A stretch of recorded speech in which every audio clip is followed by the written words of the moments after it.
And we are live. This is Dark Journalists. What a fantastic crowd we have out there in the ideas room already. Of course, tonight I am joined by the lovely Olivia. Hi, everybody. And Olivia, in short, there's simply not a more congenial spot for a happy ever aftering than here in Camelot. Right on. And of course, Camelot was the presidency of John F. Kennedy, which for the United States really and for the world was mythic and had these Arthurian overtones that as a nation and a world we're just starting to recapture with that alliance of Trump and Bobby and go beyond the control of the intelligence agencies and security services and deep state that have really brought the country to the brink of ruin on several occasions. And of course, just recently with the Biden administration. We are going deep, deep tonight into the exciting news that President Trump has signed with a stroke of a pen the declass of the JFK assassination files.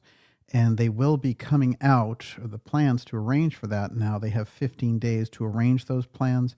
And I say that we're going to see them within a month. So that's remarkable. Of course, along with that, the records also for the assassination of President Kennedy's brother, Robert, who was on his way to the presidency when he was assassinated under very suspicious circumstances by an aerospace security guard named Thane Eugene Caesar. Of course, in the official record, it's Sirhan Sirhan. But as we've demonstrated on this show and a number of experts have demonstrated, he didn't have the ability, based on the witness testimony, to do it. But the person behind Bobby Kennedy that night was Thane Eugene Caesar, who did have a weapon and did work at Skunk Works, of course, which is the famous UFO redevelopment center for Lockheed. Very unusual assignment. And also for Martin Luther King Jr. and all of the incredible controversy around his assassination, which happened within 2 months. It happened 2 months before the Bobby Kennedy assassination. And of course, just before all this, LBJ had announced, I'm getting out of the presidential race. Yeah, because he couldn't sit there as the recipient of another Kennedy death to get into the presidency. And so we swirl through these deep, deep avenues of history. I'm going to get into the files tonight, but also show what we're looking for, which is the aerospace connection to the assassination. This is the thing we've put on the record. This is the breakthrough, which is that the Kennedy assassination was directly related to exotic technology in the aerospace file.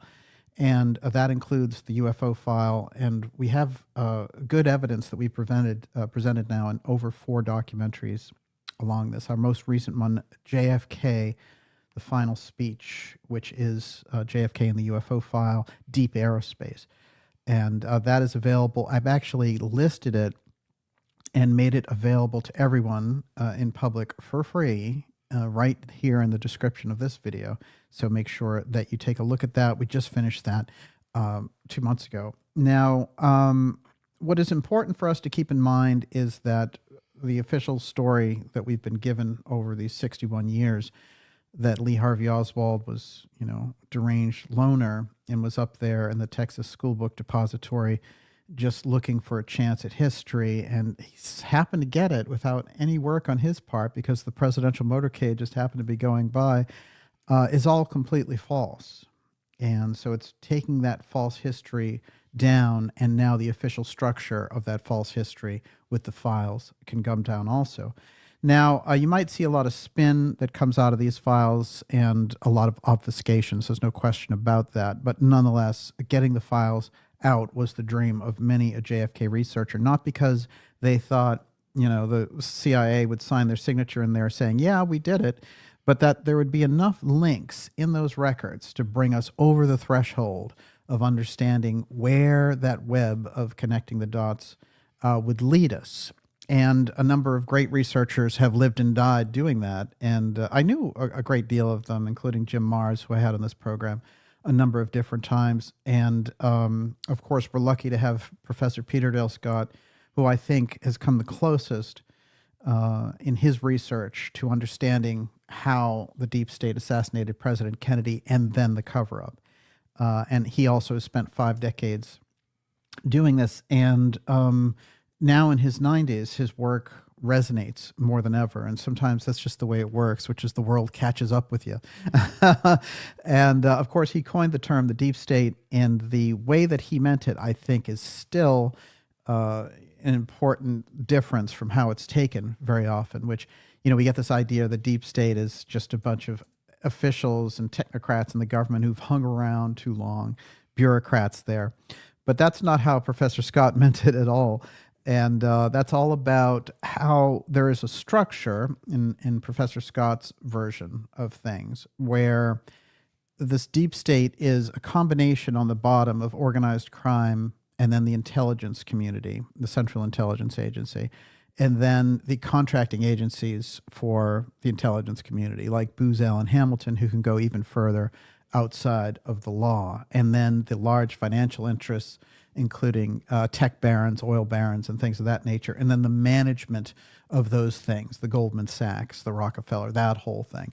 This then is the formation of the actual deep state, and it needs to be kept in mind. A lot of researchers, I think, have flipped the deep state structure and gotten the levels wrong and have put the mafia on top, which is a real big problem when looking at these things. And to understand the organized crime aspect, you have to understand that it was basically the Central Intelligence Agency that gave organized crime its tremendous power boost for the 20th century by giving them such a big role in helping them to fix the Italian elections so that the communists didn't get in, because the mafia didn't want that either.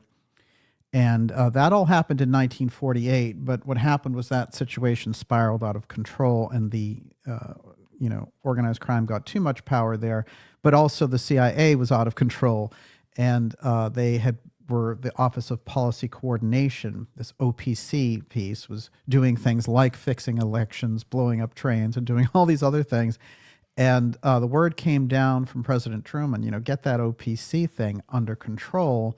And so the CIA took it under its umbrella.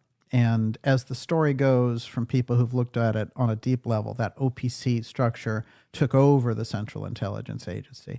So that radical group that was doing all these things overseas brought that back here. And that was the nature of the problem. And that became the struggle of the Central Intelligence Agency representing these big financial powers. And largely, a lot of this was not even a political problem at all. It was more the representation of international finance. And we're going to get into that as well. It goes right to the heart of the JFK assassination, which after 61 years, the CIA has still elected to keep their records.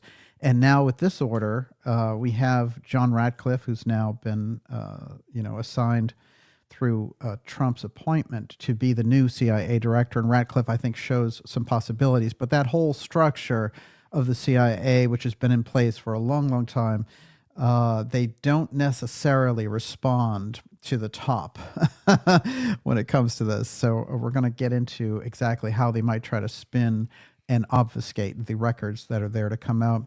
One of the things I think we pointed out, which is very crucial about the declassification of the records and why the records are important. For a number of years, I've talked to a number of people who've said, don't even think about the records. The CIA erased everything a long time ago. And I brought forward that there was a meeting 4 hours after the assassination between CIA Director John McCone and Attorney General Robert Kennedy on a farm, on Kennedy's farm in Virginia. And remember, he had no illusions about what the CIA was capable of and what they were up to. And in that conversation, there's some mechanism that Bobby Kennedy placed in the CIA record for their activities that day, which is somehow part of that record and the thing that they've tried to obfuscate over time. And so the idea that they could erase it, there's some sort of booby trap that Bobby Kennedy built in there. And this is the nature of why they've hung on to it so long. Otherwise, they would have been just like, oh, take a look at this. It's a bunch of names and numbers, and we blacked out the rest. Now, with that said, I don't expect them, to put a smoking gun in there to say, like, well, the CIA coordinated to kill President Kennedy. But the records themselves will show clear channels in specifically The dam is already breaking in some regards as far as the knowledge that the CIA had of Oswald. Now that they worked with Oswald and set him up is going to become a crux of how they operated in this milieu of the deep state to eliminate the 35th president of the United States. Now, it is quite an earthquake when that becomes the norm, but here's the thing. The Trump administration, having gone through an assassination attempt two at the hands of the deep state, one of those very nearly took President Trump out in July. And the big sort of security lapses reminded everyone of the Secret Service security stripping that took place in 1963 with President Kennedy when, you know, all the riders there, the Secret Service agents who were riding in the back of the limousine, were ordered off by the shift supervisor, Emory Roberts, on November 22nd. By taking away those agents, it gave them the ability to set President Kennedy up in an ambush in Dealey Plaza in the crossfire of 3 different rifle stations. And the hiding of things after the fact, the cover-up after the fact. So you have 2 things going on. You have the assassination of President Kennedy and then the cover-up on top of it. But now there's a third thing, of course, which is the why. And a number of researchers have puzzled it over the years and tried to figure out what was behind the assassination and who was behind it, etc. I think, honestly, that these were all very earnest efforts to say, well, you know, Cubans were involved or the mafia was involved and things of this nature. But it never held up because, of course, the mafia couldn't influence the media to go to sleep. It couldn't change the autopsy records. So there had to be a function inside of that government. And that type of control comes from a very deep level inside the intelligence agencies who have the ability to blackmail officials and commit a number of crimes. Now, a lot of this goes back to the idea that the Central Intelligence Agency itself is an illegal, extra-constitutional function inside of a democracy, a constitutional republic. So this gets us into very deep waters, and that's why the D-class is here. I'm going to read what President Trump actually wrote, a little bit from his executive order, and then I'm going to get into some of the forces and the things that can be brought to light looking at those files.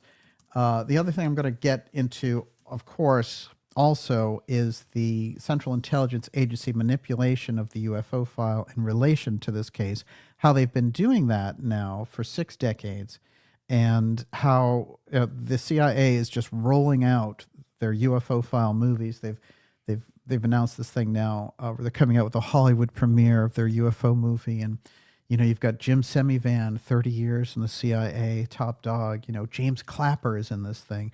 They're just announcing openly, hey, you know, the CIA owns the UFO file now, and they own all those researchers too. So there's going to have to be some sort of line drawn down the middle in relation to these deeper subjects, the UFO file, and some of these record releases, that the Central Intelligence Agency is not going to tell the truth. And so therefore, you know, that needs to be called out by serious researchers. And I made a promise a long time ago on this program to watch and monitor the manipulation of the CIA UFO file threat narrative and the various people that they were using in this endeavor, the incredible amount of resources, you know, billions of dollars behind this effort. And I've been presenting that. And again, tonight, I'm going to show you how they're involved in relation to this. Of course, in the second half of tonight's program, we'll be taking your questions. And Miss Olivia, before I go any further with the D-class, you're up. John Matthews says, how can we be sure that release of info on JFK, RFK, and MLK will be accurate and not heavily redacted or modified? Bella Clark says, folks, please read the EO. It specifically mentions releasing them unredacted. Yeah. And B. Nichols says, DJ needs to do an immediate broadcast once these files are released. Oh, no question. We're going to do a build-up to the release now because once I found out that the request for the Bobby Kennedy MLK records is 45 days. That's a month and a half. But the JFK records, he asked for a plan to release them within 15 days. Once he gets that plan, you figure it's probably another week to roll them out. So in about, under a month's time, we're going to have these records. So we're going to build up a number of shows to these releases and what we can look for. How this is going to be a breakthrough is going to be interesting as well, because of course the files are obfuscated to a degree. There's no question about it. But there's something in those files that the CIA did not want the public to see. There's no question about that. Let's go back to the conversation that President Trump had with Judge Napolitano, which we made famous. I go back, I was telling Olivia this before we started tonight, that I go back in my mind, there was a small podcast channel that had Napolitano on. I think it was a libertarian channel. I don't remember the name of it. But they had something like 850 subscribers. And Napolitano was talking about a variety of issues. And in the middle of it all, he dropped a bombshell about how he'd had a conversation with President Trump just before he'd left office. And he said, why don't you release those JFK records? And Trump said, oh, I'm not going to be able to do that. And Napolitano said, well, you can't treat the American people like children. You said you were going to do it. Let's have the records released. And that Trump pulled him aside and said, Andrew, if you saw what was in there, you could never release them. So there's something for sure in those files. And it's interesting because that conversation we made so famous on this program through the Ideas Room that the outgrowth of those perturbations out there from that conversation reached the highest levels of conversation among politicians and others, so that actually when Trump went on Joe Rogan, he got asked that question. And it had ricocheted off, remember, originally from a small podcast. And I listened to it and I understood the significance of what Napolitano was saying, because there had been this question about the records and if there was anything powerful in there. And here was Trump saying, I can't release them because it'll blow your mind. So that was very significant. And that started the tumble towards releasing this records. I have no doubt. Now, the very significant thing that took place in August, one of the most significant things from campaign 2024, was Bobby Kennedy going on stage and deciding after the assassination attempt to support President Trump. In that endorsement that took place on stage in Arizona, which was really a fantastic moment of the campaign, probably the best. Actually, what happened was that Trump made a pledge on stage that he was going to release the records. And, the whole room just roared with that, because that's the kind of transparency that people were after. And what happened the first time around with Trump, he had released some significant documents in relation to the Kennedy assassination, but he'd been talked out of it by Mike Pompeo. And it's very interesting that after he did the D-class executive order for the JFK files, what did he do? He got rid of the security detail for Mike Pompeo. So he knew he'd been set up. And these are the signals that are going on there in the background, that Pompeo was a protector of that whole thing. And of course, Pompeo, as soon as Trump got into the legal trouble that he was in because of the harassment by the Biden administration of him as a private citizen, including raiding Mar-a-Lago. What was that about? I have a few ideas to put on the record. But what we saw there, I think, was really, this is all becoming very apparent on Trump's side. He was getting, this is what happened. And Pompeo turned against him there and said, he's got a lot to account for. So Pompeo was always that fair weather intel friend. And of course, he tried to convince President Trump to assassinate Julian Assange, a private citizen who was publishing journalism. Okay. So, the CIA remains unreformed, and this is something that I think is very important. That's why Ratcliffe, and we need to get Tulsi Gabbard in there as DNI. I'll have another DNI to talk to you about, a corrupt one around the UFO file, and that is James Clapper later tonight. Everyone, you're watching the Dark Journalist Show. Whew, this is hardcore. Dark Journalist JFK Records UFO file Bombshell release. And this is X Series episode 186. And I'll tell you, this is a good sign for the kind of transparency we can get from the Trump administration. And we can go around, if the records are handled correctly, and the release is handled correctly, and we get, to connect these dots, we can go around the false CIA UFO threat narrative that is being presented to Congress and all the rest of it. That needs to be smashed, that whole effort. It needs to be dismantled, because that is a false effort, side by side, parallel with a real effort for true UFO disclosure. So when you have all these people rolling out there who are counterintelligence agents before Congress, Lou Elizondo, Chris Mellon, I could go on, the list goes on. We've reported them here on this program, Jim Semivan and all the rest of it. That whole thing is so that the CIA can control the UFO narrative as they roll it out now that they have, drone warfare and everything else ready. So it's very important to take that back from them and to split that off into two different fields. That stuff is the circus. If you want to join the CIA circus, good luck to you. But the real research is going to be going in a totally different direction. That is the UFO file research. And the Kennedy assassination files can be the launch pad for that. And I'm going to show you how tonight. Everyone, we're going to be taking your questions in part 2. Before I go any further, I'm going to ask Miss Olivia, what do you got out there? Don Newway says, will some files provide leverage to open up Permindex? Yeah, this is a crucial thing. Permindex, which is a very unusual group, and they had a headquarters in Europe and a headquarters in Montreal. But one of the things that came out of the Permindex research that was done by JFK researchers like Paris Flamand and others, Jim Garrison opened them up very early. That's where Clay Shaw and that whole thing was involved, and there was a fascist piece that was going on there. Now, they were specialists in assassination in that group, but they were worldwide business doing these World Trade Centers around the world, including in New Orleans. And so all the records around that, it's very interesting, go back to these Canadian Bloomfield records, because he became the top dog in the organization. And he set his own records to be released in 2003. He died a long time ago, but all of the people involved with him setting up Permindex and the files that he had, the Rothschilds are in there, the Bronfmans are in there. And so Permindex is the shadowy backdrop for the deep state, the financier, if you will, and providing the resources. It's funny, it can be thought of as the word means permanent industrial expositions, which is these little worldwide World Trade Centers, but actually some researchers have figured out that it could be a permanent index of people to be assassinated. That's where the term Permindex comes from.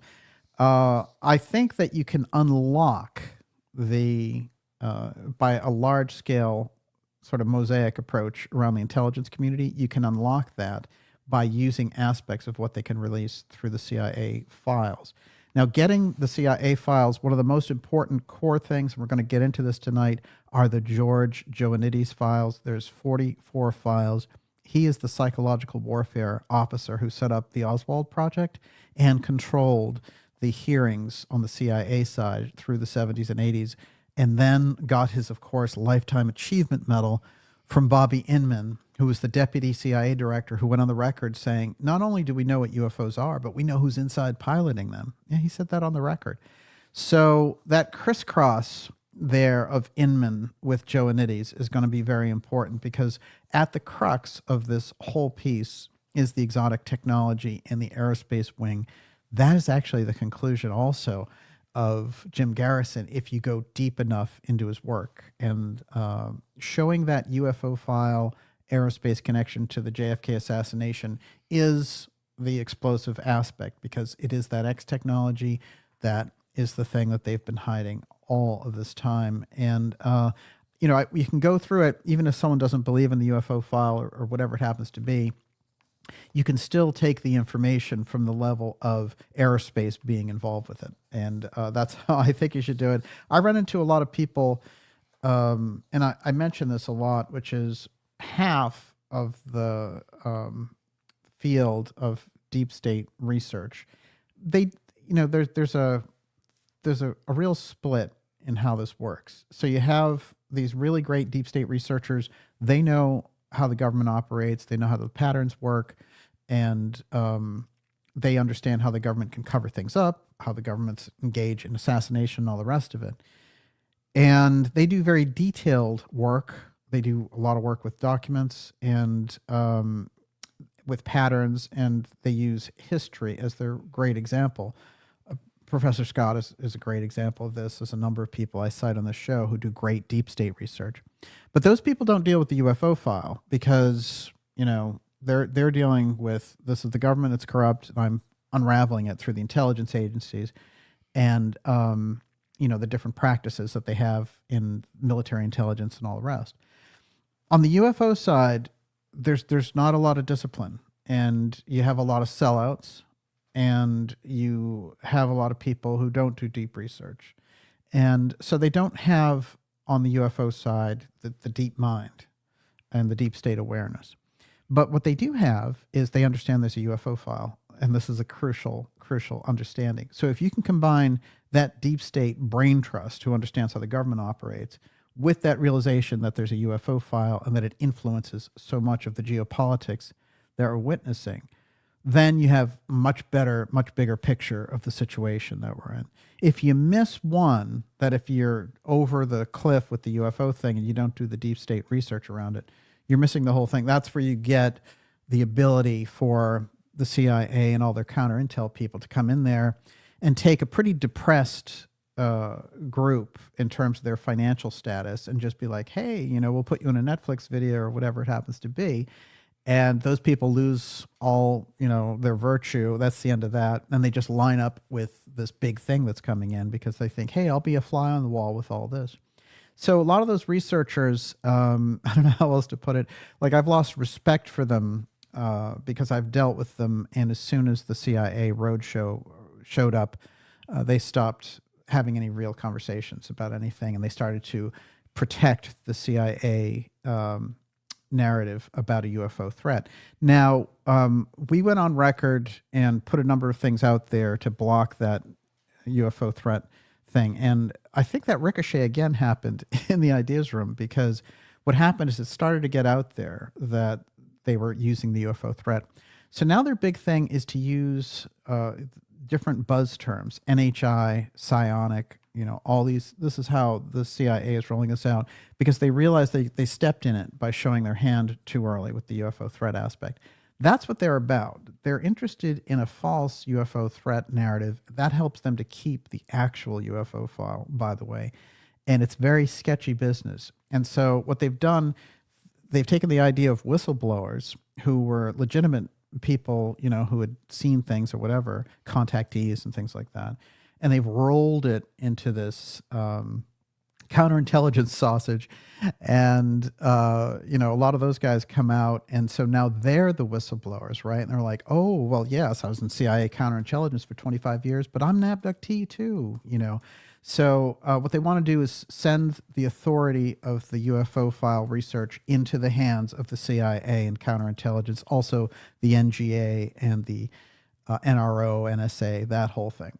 Those people are the most dishonest people on the planet. And of course, we hire counterintelligence people to be the best liars on the planet. So you're never going to get truth from those people. Come on. And, you know, I'll just say this before we dive into the full Kennedy thing.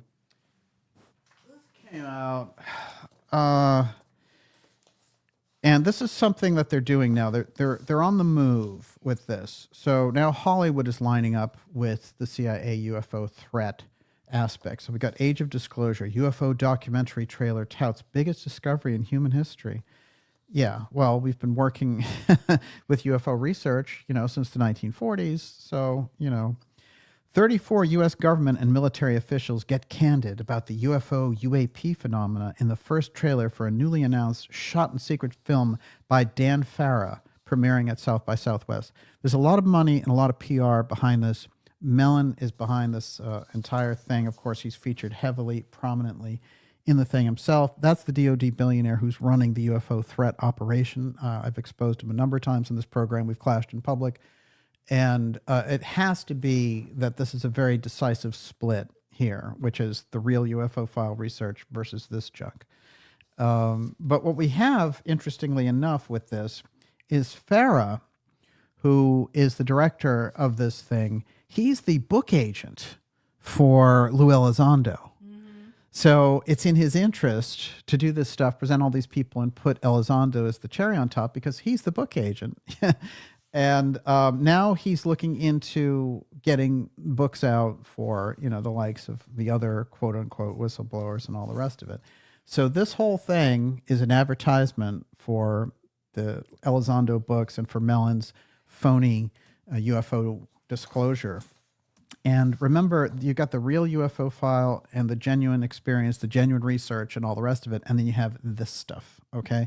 So this stuff is the manipulated CIA version, and they got the UFO researchers to go along with it because, they made them some kind of a guarantee. Oh, you'll be involved. One of the people who's featured heavily in this special is somebody who I've pointed out who's very involved in the false UFO threat narrative, which is James Clapper. And when I would do that, people would say, hey, you're paranoid. James Clapper wouldn't be involved with this. He's too high level or whatever. And I thought that this was hilarious because I knew, from my own research how involved Clapper was. Well, that's Clapper with Elizondo right there running his boy. That's his UFO fake whistleblower.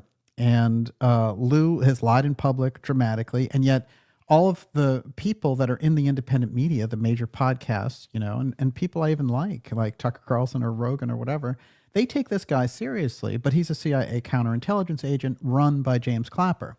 So in 2025, the things that I've heard in the background is that Clapper and Mellon are deciding, oh, we're taking off, now we're taking off the gloves and we're really going for this. And they've decided to just hit it, with everything that they've got. So they're going to run and push this thing over the top because they need their UFO threat disclosure. They need to get it out there somehow.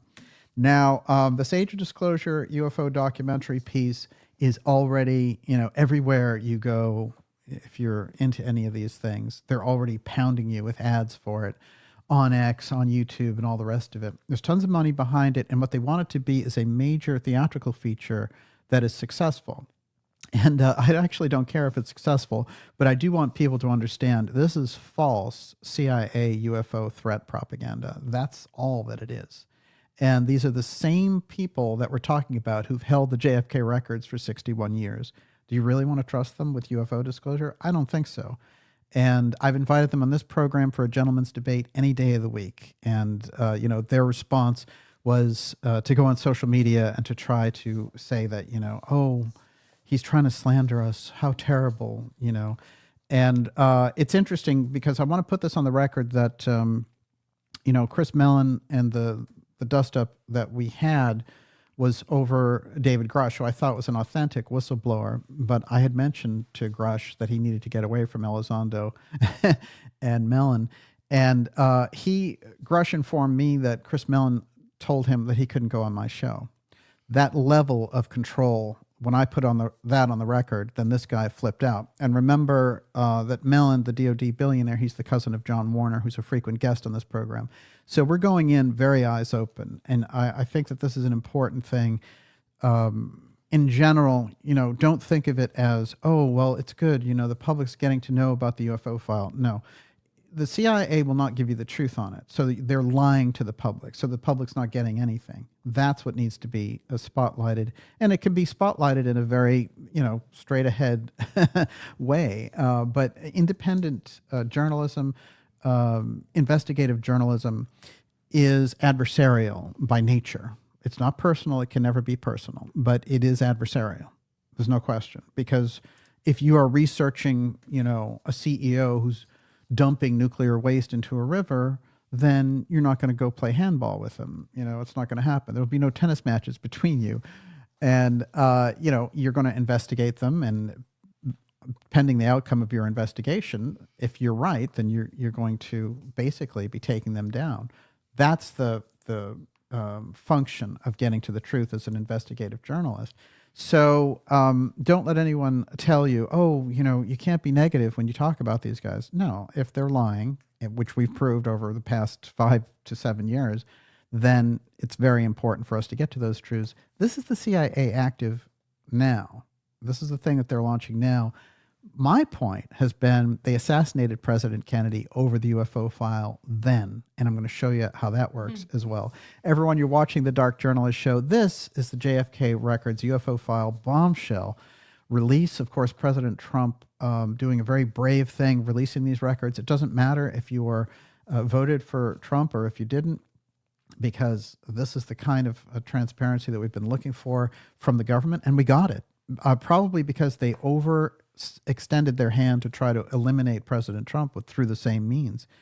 And I think the living image of the Kennedy mythos through the factor of Bobby Kennedy Jr. and the incredible things he's going to be doing at HHS now, and how the media has been going after him, and his own family's been going after him. This Jack Schlossberg, who's the grandson of JFK, has just made it his mission to go after his uncle there. And it's insane because, you'd like to think that the Kennedy family would want these things out, but he went on a big tear on X saying, well, actually there's nothing in those JFK records that's going to say anything about the CIA. The CIA did their job, and this is just one tragedy. Don't make a big thing out of it. Can you imagine being JFK's grandson and not wanting to get to the truth of the matter? I mean, so there's a thing, and it plays in any family, but you're going to have the truth tellers, and you're going to have the people who just want the good life and want to cozy up to the Democratic establishment. But this guy, I think, gets special notation. It's incredibly disappointing to see someone out there in that family going after RFK Jr. with all the transparency that he's put across and the difficulty. Imagine the difficulty that he had getting behind President Trump, because you can imagine that whole Democratic establishment had just, turned against him dramatically. Before I go any further, I want to remind you to go to darkjournalist.com and sign up for our newsletter. That is a free newsletter, but it keeps us in touch. Of course, we've talked before about the incredible censorship we go through, and I won't get into that. But I will say this, that if you go to darkjournalist.com and sign up for the newsletter, you'll get it once a week. It'll let you know about the amazing shows we have coming up for you. X-Series episodes that will blow your mind. Interviews scheduled in 2025 that will be absolutely off the charts. Documentaries, well, I just mentioned the JFK final speech documentary, which is all about JFK and the UFO file and deep aerospace. Antarctica's in there too.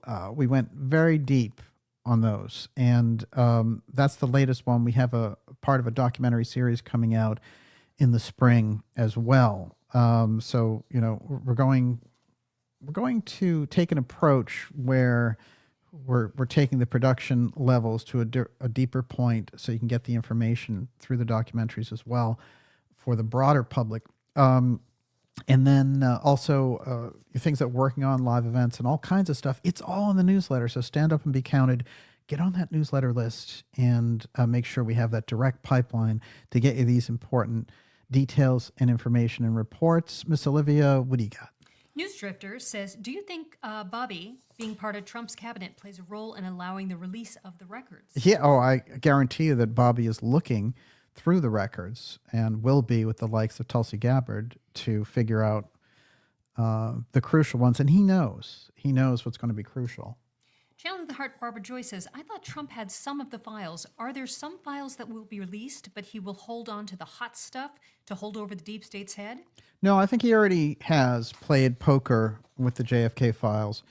And I think he decided after they tried to kill him in a similar fashion that he was going to release them. And that's the deal that he made. As a matter of fact, at the end of the executive order session, he ordered that the pen that he signed it with be given to RFK Jr., which I think is very significant. Let's read a little bit of the D-Class, shall we? Please. All right. It's great to have so many of you here in the ideas room for this special X-Series presentation on the JFK files release by President Trump. Okay. Declassification of records concerning the assassinations of President John F. Kennedy, Senator Robert F. Kennedy, and the Reverend Dr. Martin Luther King. Quote, by the authority vested in me as president by the Constitution and the laws of the United States of America, it is hereby ordered as followed. Section 1, Policy and Purpose. More than 50 years after the assassinations of President John F. Kennedy, Senator Robert F. Kennedy and Reverend Dr. Martin Luther King Jr., the federal government has not released to the public all of its records related to these events. Their families and the American people deserve transparency and truth. It is in the national interest to finally release all records related to these assassinations without delay. That's a crucial piece. The President John F. Kennedy Assassination Records Collection Act of 1992 required all records related to the assassination of President Kennedy to be publicly disclosed in full by October 26, 2017. Unless the President certified that the continued postponement is made necessary by an identifiable harm to the military, defense, or intelligence operations. And it goes on from here. A little more on this. He says, I have now determined that the continued redaction and withholding of information from records pertaining to the assassination of President John F. Kennedy is not consistent with the public interest, and the release of these records is long overdue. Within 15 days of the date of this order, the Director of National Intelligence and the Attorney General, and we know the Attorney General is Pam Bondi, and the Director of National Intelligence will be Tulsi Gabbard, in coordination with the Assistant to the President for National Security Affairs and the Council of the President, present a plan to the President for the full and complete release of records relating to the assassination of President John F. Kennedy. Within 45 days of the date of this order, the Director of National Intelligence with the Attorney General shall, with the coordination of the Assistant to the President of National Security Affairs and Counsel to the President, review records related to the assassination of Senator Robert F. Kennedy and Reverend Dr. Martin Luther King Jr. and present a plan to the President for the full and complete release of these records. Nothing in this order shall be construed or impair or otherwise affect the authority granted by law, and so it goes on. For its clarities, and finally, it's January 23rd, 2025, President Trump signs the D-Class order to release the JFK assassination files. Now, this is, of course, an earthquake on a number of different levels. One of those levels is that the CIA has held certain files. They've held on to them for dear life. We explained at the beginning of the show what was going on with the records and why there is something significant in those records. And connecting the dots of those records is what we're going to do tonight, the significance we can take out of them. And one of the most important series of files is from an individual named George Joannides. We're going to go through 4 individuals and then see how they relate to this broader pattern of aerospace and the secrecy that was going on in the deep state to assassinate President Kennedy and then cover it up so that your grandparents, your parents, these generations would live through this lie and would not have the ability to be able to open it up. Now, what's interesting is right off the bat, when they had the Warren Commission, they had predisposed the Warren Commission to give a certain answer. So the FBI said immediately, it was all Oswald. We have to convince the public of that. And so Johnson, taking over, all he wanted to do was silence the critics who were saying what really happened there. We've pointed out information that's been coming out in relation to Johnson as well, being involved in the planning with this Central Intelligence Agency, not in a lead role. And some people have said that over the years, LBJ organized the whole thing. No, executive action doesn't work that way. You need the infrastructure of everything to line up. But it was crucial that he be on board with it. And I'm going to show you tonight that some of the things that link LBJ in with the planning of this connect with the whole aerospace aspect and the fact that he was called Senator NASA and was very close to the Byrds, like Harry Byrd, who was in charge of all aerospace funding, and D.H. Byrd, who owned the Texas School Book Depository, and then in the spotlight, Ling Temco Vought, the experimental aerospace company that D.H. Byrd owned, which he would make a tremendous amount of money as soon as we got into the Vietnam War. One of the earliest designs that they had was for something that looked very much like what people were describing as UFOs there in 1947. So I'm going to get into how the crisscross works on the aerospace side so we understand it from the deep state level. And we're going to start with George Joannetti's. Before I start, what do you got? Chris Lothian says, since Trump last vowed to release the files but didn't, the CIA have now had years to destroy anything they don't want us to know about. So they might not be too worried about what gets released. Yeah, I did address this at the beginning, that I hear that a lot. I get it, too. You'd be like, oh, they just wouldn't put it in there. I go back to the meeting that Bobby Kennedy had with CIA Director McCone at the Virginia farm 4 hours after the assassination. He put something in there.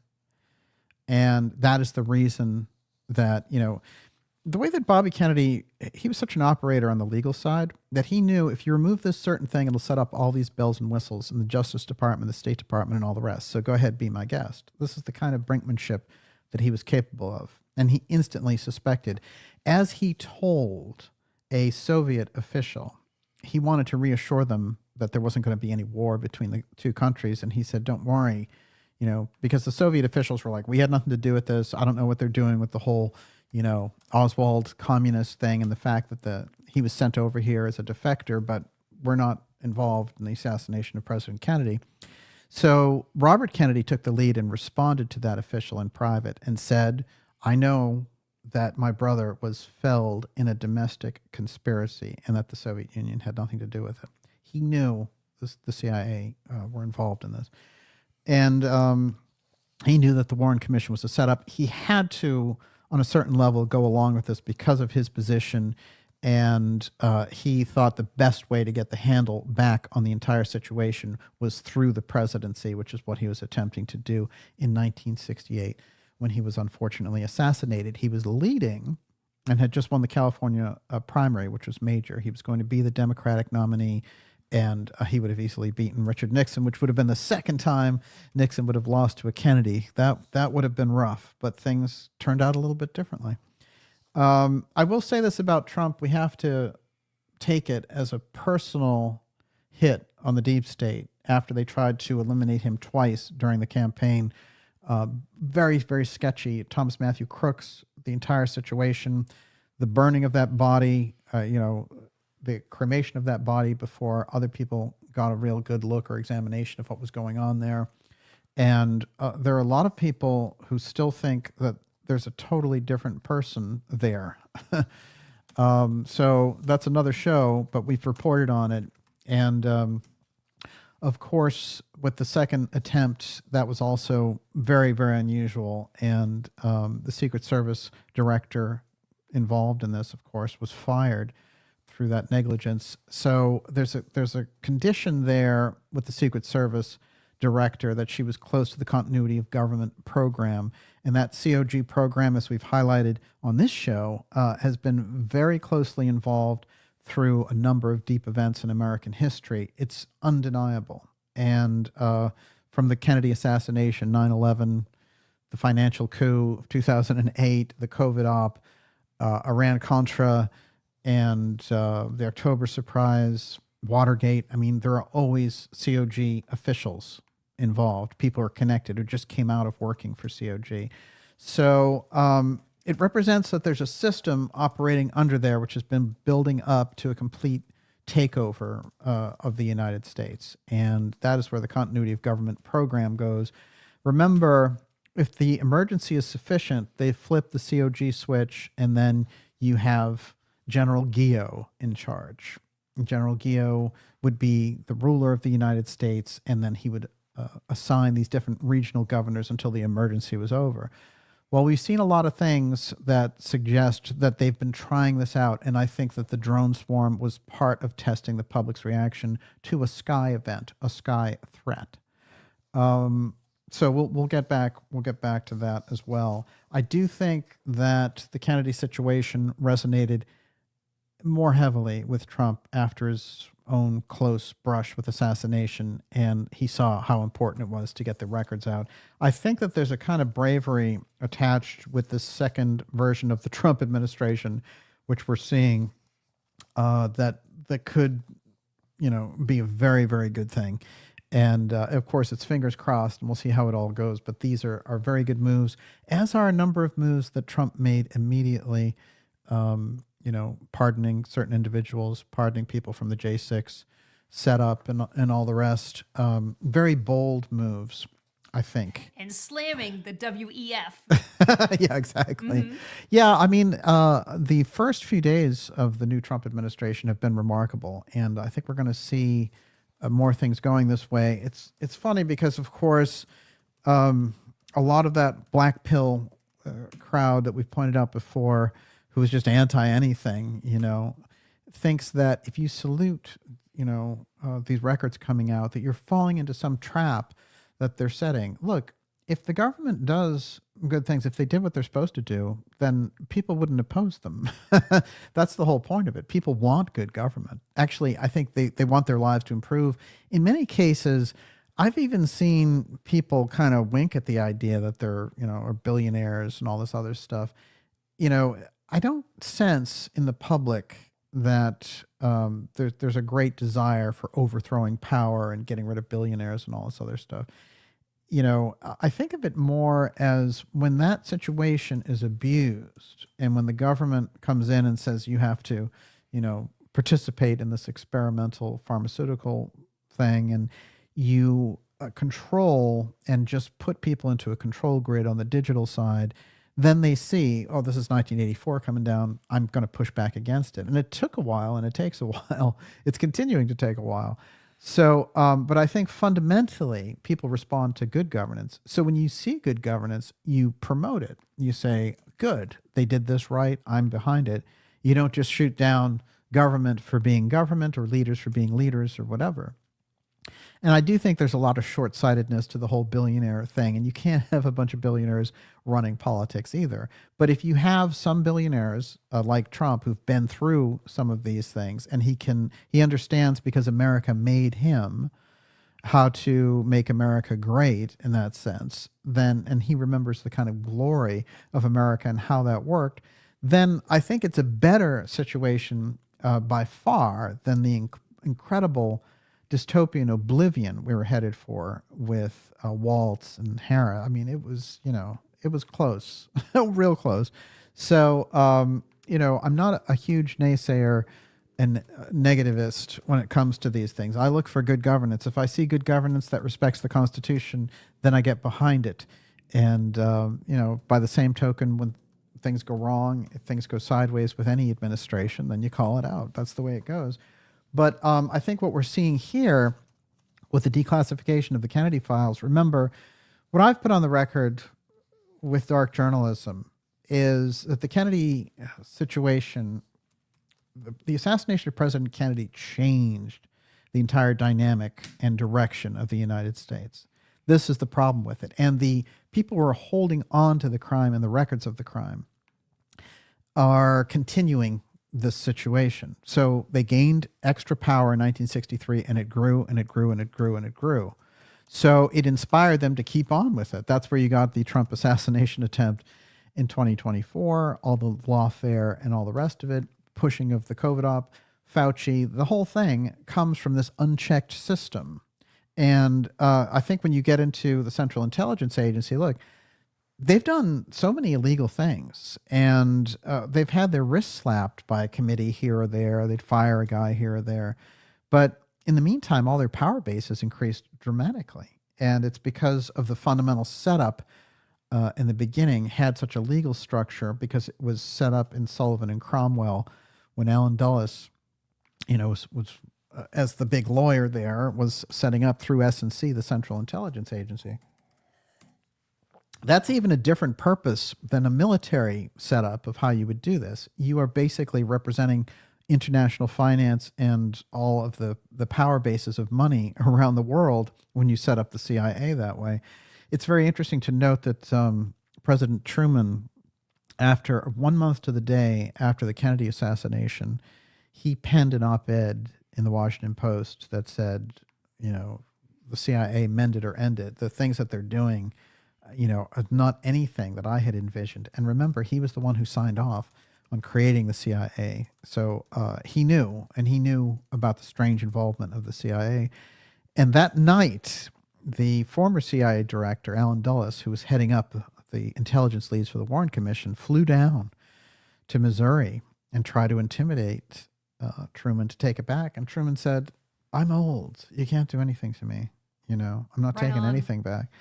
So what happened, it's very interesting because Dulles comes back and he gives an interview to the Washington Post and he says, oh, Harry Truman's feeble, you know. So this is... They'll spin it Yeah. any way they can. Yeah. But it shows the disrespect. And I think, you know, not to just focus on one individual, but we have to understand the power of Dulles and what he represented and how Kennedy was anathema because Kennedy was about freedom.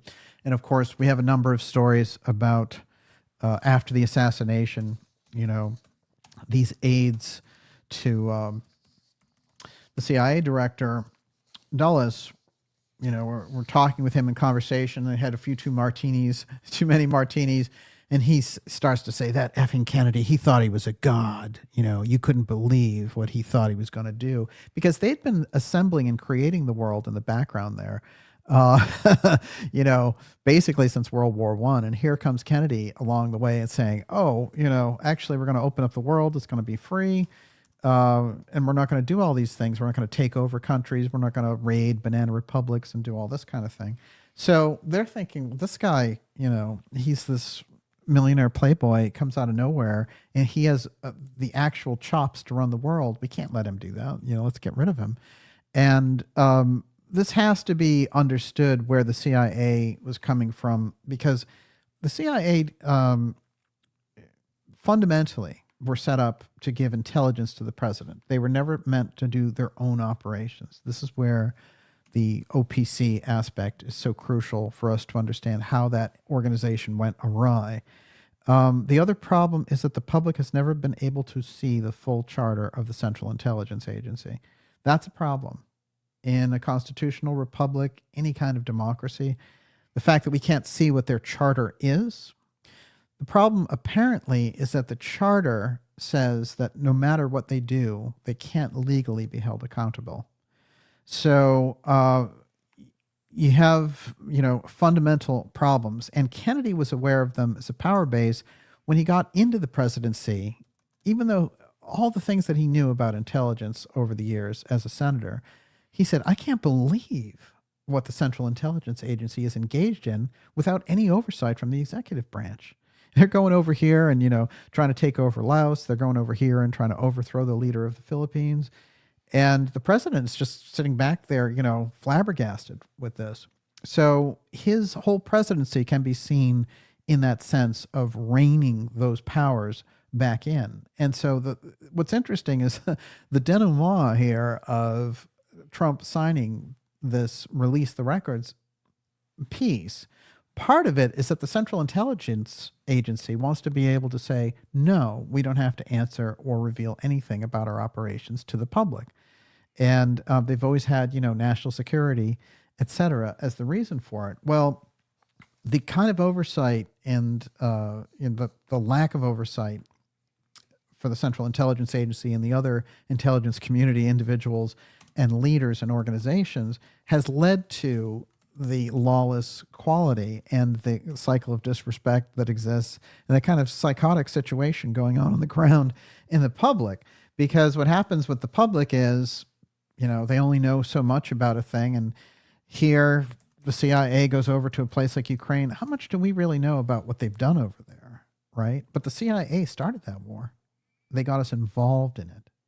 So, and they were trying to, you know, ratchet up things to a point of what? You're going to get them into a nuclear exchange with Russia and Ukraine. So they have to, the problem of the intelligence agencies has to be dealt with. They have to be reined in. And if anything, we're adding to this incredible dystopian metropolis by having Homeland Security, which we only had since, you know, the events of 9/11. They have 260,000 employees. Think about it. I mean, the CIA only has 30,000. What are you going to do with 260,000 people? I mean, that's basically an army. And if they are operating under NORTHCOM emergency powers, how accountable is Homeland Security to the government? So there's a lot of problems going on here fundamentally. And the Kennedy issue, he recognized it. And he said, he gave a number of speeches, which fundamentally he said, you know, we can't allow ourselves to get into a situation where an authority on the military side or on the intelligence side would use the excuse of an emergency situation as the need for increased security and scrutiny and holding back the freedoms of the republic. So he said, there's no sense in the republic surviving if its traditions and its freedoms don't survive with it. So he's putting a real red line down, a line in the sand, and saying, no, no, no. You're not going to get us into a situation like you got me into in the Bay of Pigs, where, they put him into a situation where it was practically a nuclear situation where they were like, well, you have to go in and invade Cuba. And this is the very first thing they did to Kennedy, and he realized, aha, I can't trust any of these people. And that's when he fired Allen Dulles.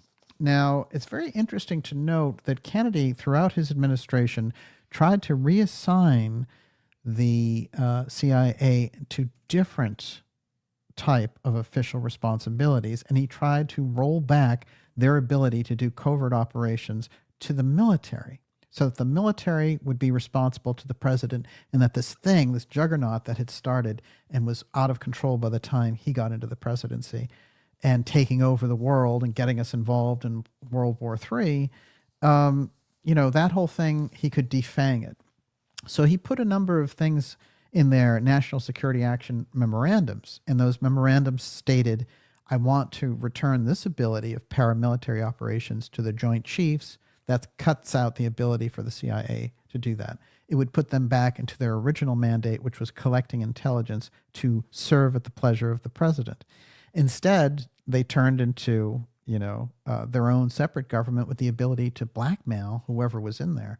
So you could look at the 3.5 years of the 3 years of the Kennedy presidency as him trying to pull that control back under the executive branch, including the UFO file.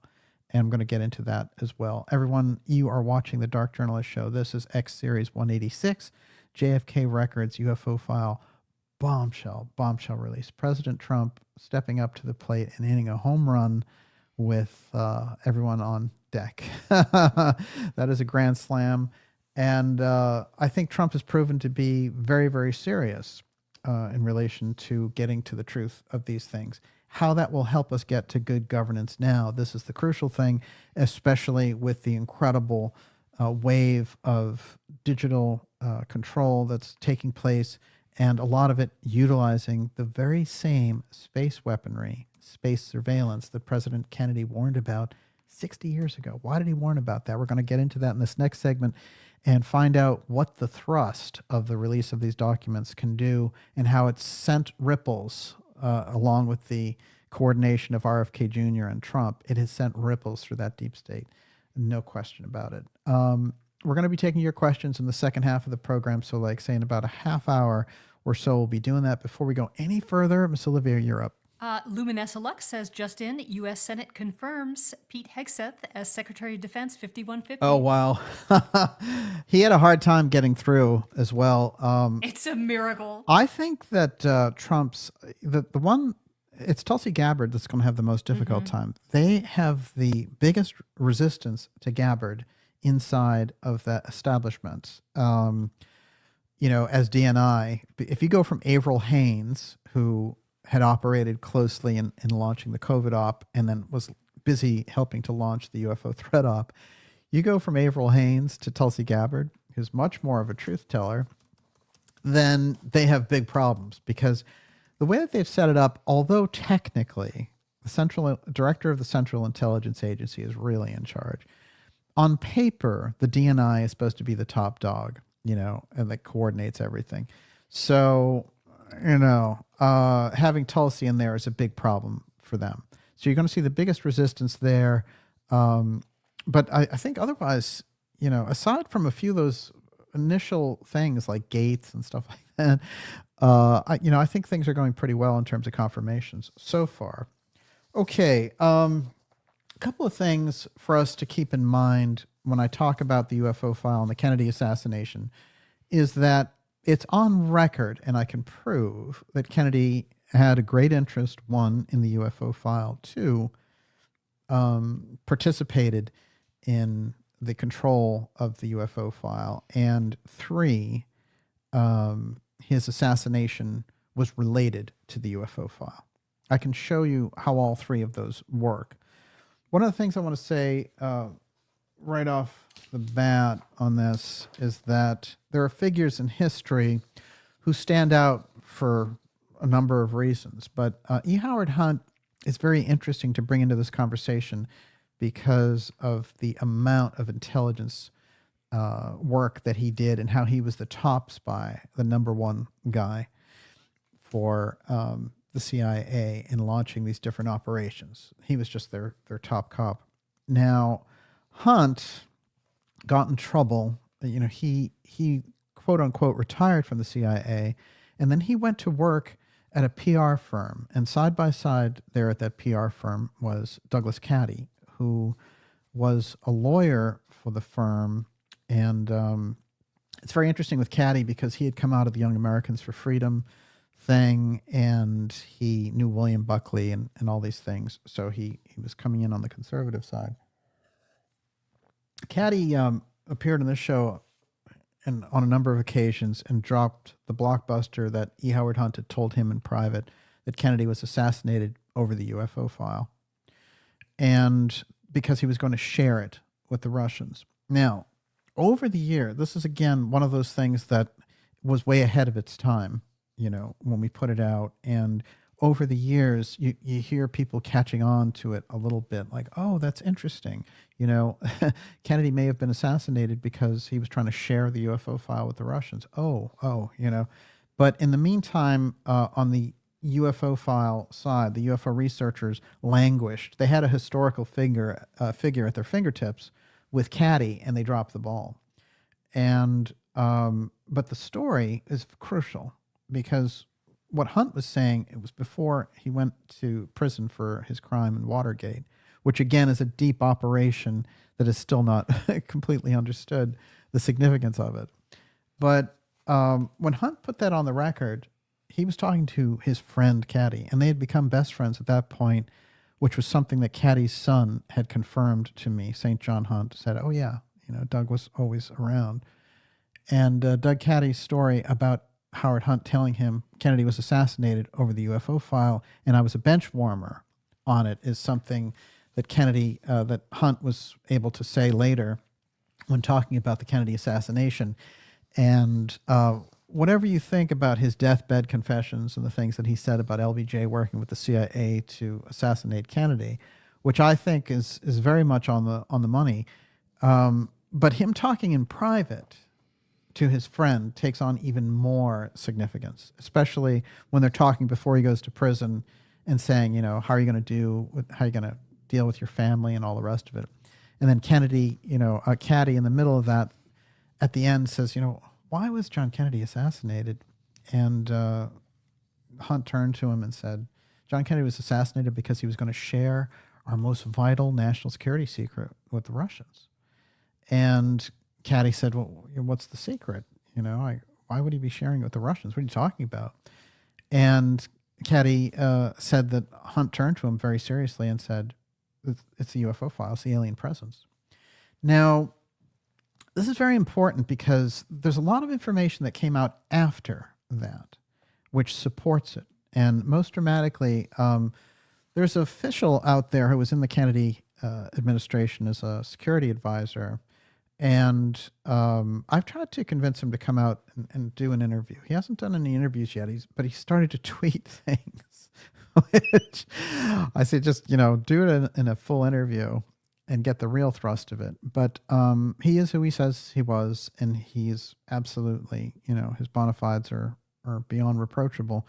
But he decided after a health scare, and he's up there in his age, I think in his late 80s now, Harold Malmgren is his name, and he's tweeted out some very, very interesting, important things. But one of the most important things that he's tweeted out is that President Kennedy was being briefed on UFOs. And he also talks about who briefed him. Now, he doesn't say that he worked on the UFO file, and I think that that's significant as well, because what he's saying is, oh, I was aware of it, you know, it was in the milieu of the things I was doing, and certainly Kennedy was getting different briefings on it. The man who was doing the briefings and who briefed him, he identified as Richard Bissell. Richard Bissell is the tall gentleman standing here with President Kennedy, and those are the two CIA directors flanking Kennedy. Bissell was in charge of all the UFO file projects, including Project Blue Book and all the rest. He was the ultimate UFO file inside man. He was called the mayor of Area 51, a title which later befell Chris Mellon, who was the mayor of Area 51 much later. As the mayor of Area 51, he knew how to control that secrecy. When Dulles got Kennedy into trouble in Cuba and tried to fake him out into a full-on war in Cuba, Kennedy took him aside and said, if this were the UK, I would have to go. But because this is the USA, you have to go. And he got rid of Bissell, and he got rid of Dulles, and he got rid of Cabell, who was Dulles' deputy.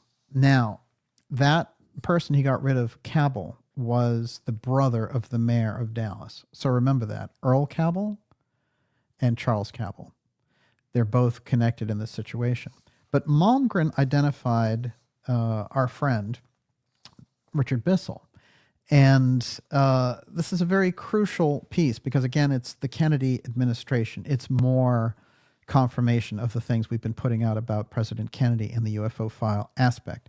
Of course, there's been a series of memos that have been around, including the fact that 10 days before he was assassinated, and you can look this up now in the Kennedy Library, he put on record through his own executive order that we needed, through NASA, to cooperate with the Russians in outer space matters, and how there was going to be information sharing. And then in the background, he was setting up a joint moon mission. Okay, this is anathema to all of the paperclip scientists and everyone else and the CIA and all the rest of it. This is what he's working on. This is what gets him killed. So what's happening there in the middle of all that situation, he fires off a memo to the CIA director and he says, you know what I'm going to do? I am going to share, I want you to put together our high threat cases of these UFO incidents. I'm going to share those with Chairman Khrushchev and the Russians. And, in the interest of not having a nuclear event, if one of these things flies over a nuclear base, then they'll know, because we've shared this information, that we're sitting on a higher level of communication and non-secrecy with them. That memo goes out 10 days before the assassination. So these are the things that are on the record. So when we talk about JFK being assassinated over the UFO file, it's information that was ahead of its time, but it is information which is coming into its full realization now. It's starting to occur to people that this could have happened. It's something we put on the record. And so what I want to put on the record now is that President Kennedy was assassinated over that UFO file secrecy. But the company that was involved, one of the secret aerospace companies that was involved in all of this, was Ling Temco Vought. And we need to explore some of the projects that they had going on and how they were related even to the scene of the crime. When we get into LTV, it's going to open up a great deal about the aerospace aspect in the assassination of President Kennedy. And President Kennedy was assassinated over the UFO file. This is going to be something we'll be able to bring forward with the release of the records as well. And I'm going to show you how. Everyone, you're watching the Dark Journalist Show. This is X Series 186, the JFK Records UFO file bombshell release with President Trump stepping up to the plate and hitting a home run, declassifying the JFK assassination records, but also the records of the assassination of Robert Kennedy and Dr. Martin Luther King. We're going to be taking your questions here shortly. I have so much to get through. We're going to see how well I do with time. But before I go any further, what do you got? Luis Nunez says, please ask DJ if he thinks the fallback position will be blaming LBJ with the recordings coming out. No, I think the fallback position has always been for the CIA to blame the mafia. Or the Russians, right? This is their whole thing. And it's funny because one of the guys who's very deep on the UFO side with the Central Intelligence Agency is James Woolsey. And he was Clinton's CIA director. And there's a lot of interesting things about him hanging out around the UFO community trying to get information. But he, during the whole lockdown situation, he started talking about UFOs for some reason. And he was like, oh, yeah, UFO held my friend's plane at 30,000 feet, just froze it, in midair or whatever, and started making these bizarre claims. I didn't believe any of that. But in the middle of all this, he put out a book called Operation Dragon, which was all about how Khrushchev assassinated President Kennedy. You see, they understand on the Central Intelligence Agency side the crime being committed by the Central Intelligence Agency in assassinating President Kennedy is something they could never live down, because it always made people not trust the Central Intelligence Agency.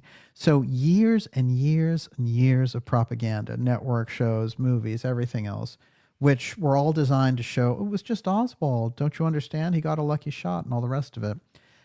They spent all that time doing it, but over 70% of people still believe that Oswald was not acting alone and probably wasn't involved at all.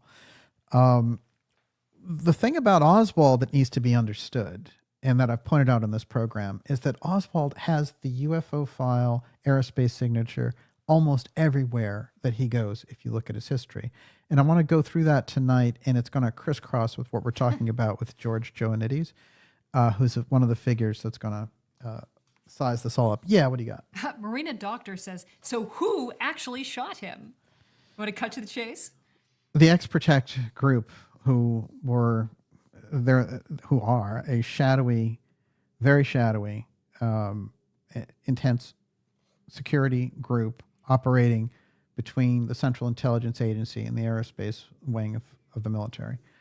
And they have incredible private-public partnerships, political situations, and corporate situations where it seems like they exist right between the two. They're not quite private. They're not quite part of the government. So they've been able to farm out to groups like Lockheed and Boeing some of the advanced technology aspects, and they have hidden using the state, the apparatus of the national security state, to do this. I've identified them as Ex-Protect. That is the group who was involved in doing it. And, the Central Intelligence Agency are masters at executive action. As a matter of fact, they had just removed the leader of Vietnam. The Diem brothers, who, 3 weeks before the Kennedy assassination were taken out because the CIA wanted a different policy in Vietnam. And that spooked Kennedy hardcore. He could not believe that this had taken place. And he thought he had put the type of precautions in place where it wouldn't happen. But here was the CIA overriding the president again. 3 weeks later, they would take him out. There was a season of assassination that was going on there too, and getting rid of officials through different means. Of course, in England, the Profumo affair, they got rid of that whole leadership group. There was a whole attempt made, which a CIA-backed group tried to take out de Gaulle in France. And, they trying their powers and moving to consolidate their vision of the globe. And the ultimate cherry on top of that situation of the season of assassination, their main goal was removing President Kennedy, who was moving the world towards peaceful accord with the Russians, where you still see, in the situation and how we deal with Russia, that there's a group inside of the national security state of America that still wants to dominate Russia. And, Russia, they're not saints by any stretch of the imagination, but there are forces inside of Russia that want, with the forces inside of America, a peaceful coexistence. And because they're a nuclear nation, the types of chances that our national security establishment takes with them, that deep state operation to control Russia, is incredibly dangerous, and President Kennedy knew that. But there's another aspect, and I've pointed this out, where Kennedy, when he meets with Khrushchev, he doesn't want the CIA in there, he doesn't want the State Department in there, he just wants the translator. The same thing happens with Reagan and Gorbachev. He wants to get all the intelligence people and State Department people out. And this is anathema to that deep state piece because they don't want these presidents talking about the UFO file and coming up with their own policy about it. The Ex-Protect group wants to be in charge of the entire thing. And when you get around Trump and Putin, they try to lay this incredible thing out so those guys could never even meet. And anything that they would do would be some kind of weird collusion where, you know, Trump was a puppet for Putin and all the rest of it. And they're still using those terms. But the thrust of that is that Russia has its own UFO file. They're very advanced. And their UFO file might be either right up there or even superior to our own. You know, and this is on the record. You know, they had a leader there in 1982 who completely changed how they got UFO information from every pilot. Every pilot had to report anything having to do with the UFO file, and they created an incredible central database for what they were doing. They've been working and redeveloping that. Remember, the Russians with space are every bit as advanced as we are. So when you get around the secret space program and you look at those dynamics, I'm going to show you that this LTV company was very involved in Mars exploration. Well, that's where they were headed. Well, it's very interesting because LTV shows up in a number of different ways in this assassination. Before we get to LTV, I'm going to go to George Joannides. Before I do that, you're up. Najat Madri, my concern is that the narrative will spin out of control and cause chaos. How do we establish a foundation where the mainstream media doesn't cannibalize the entire narrative? Oh, yeah. Yeah. I mean, what their thing is going to be is they're going to say, oh, well, you know, it looks like the CIA wasn't holding on to very much. And, you know, now those conspiracy theorists can go away and all the rest of it. But the researchers who are going to go deep on this, if they have that knowledge base, if they're looking through aerospace eyes at this whole thing, they're going to get very far in understanding it. Some of the things are going to have to come out, though. For example, you know, the knowledge, now it's getting ridiculous. The knowledge, the CIA was opening Oswald's mail in 1959. There are FBI memos about Oswald from J. Edgar Hoover in 1960. They were tracking Oswald incredibly closely. What they had done with Oswald was they had made him a double agent, and they had utilized him on a number of different operations, and they set him up very carefully to be in that building working there. And they set him up through his very interesting meeting with Ruth and Michael Paine and staying with Ruth and Michael Paine. And the thing I want to bring out about Ruth Paine and Michael Paine is that you have to understand that Walter Dornberger was Michael Paine's boss. And that Walter Dornberger he was one of the paperclip Nazis, but he was grabbed out of the judgment at Nuremberg because he was going to prison for using slave labor to build the V-2 rockets. And Dornberger was the boss of Werner von Braun, who was the head of our NASA program in the 1950s and 60s. So he's the one who got us to the moon and all the rest of it. As we've done a number of shows on this, I'm sure you're aware, but if you aren't, there's a lot of that in our recent documentary. The point is that Dornberger was brought over here because he was saved at the last minute by Werner von Braun. And von Braun saved him because he said, I can't do what you need me to do without him. So he saved him from the gallows. Now, when he was brought over here, there are a number of reports about Dornberger that, you know, he might be hard to Americanize because he still holds on to a lot of these Nazi ideals.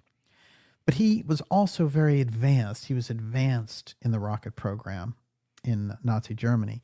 He created something here called the X-15 using the X technology, which was the fastest plane for 60 years, right up until recently. And it's the fastest manned space plane.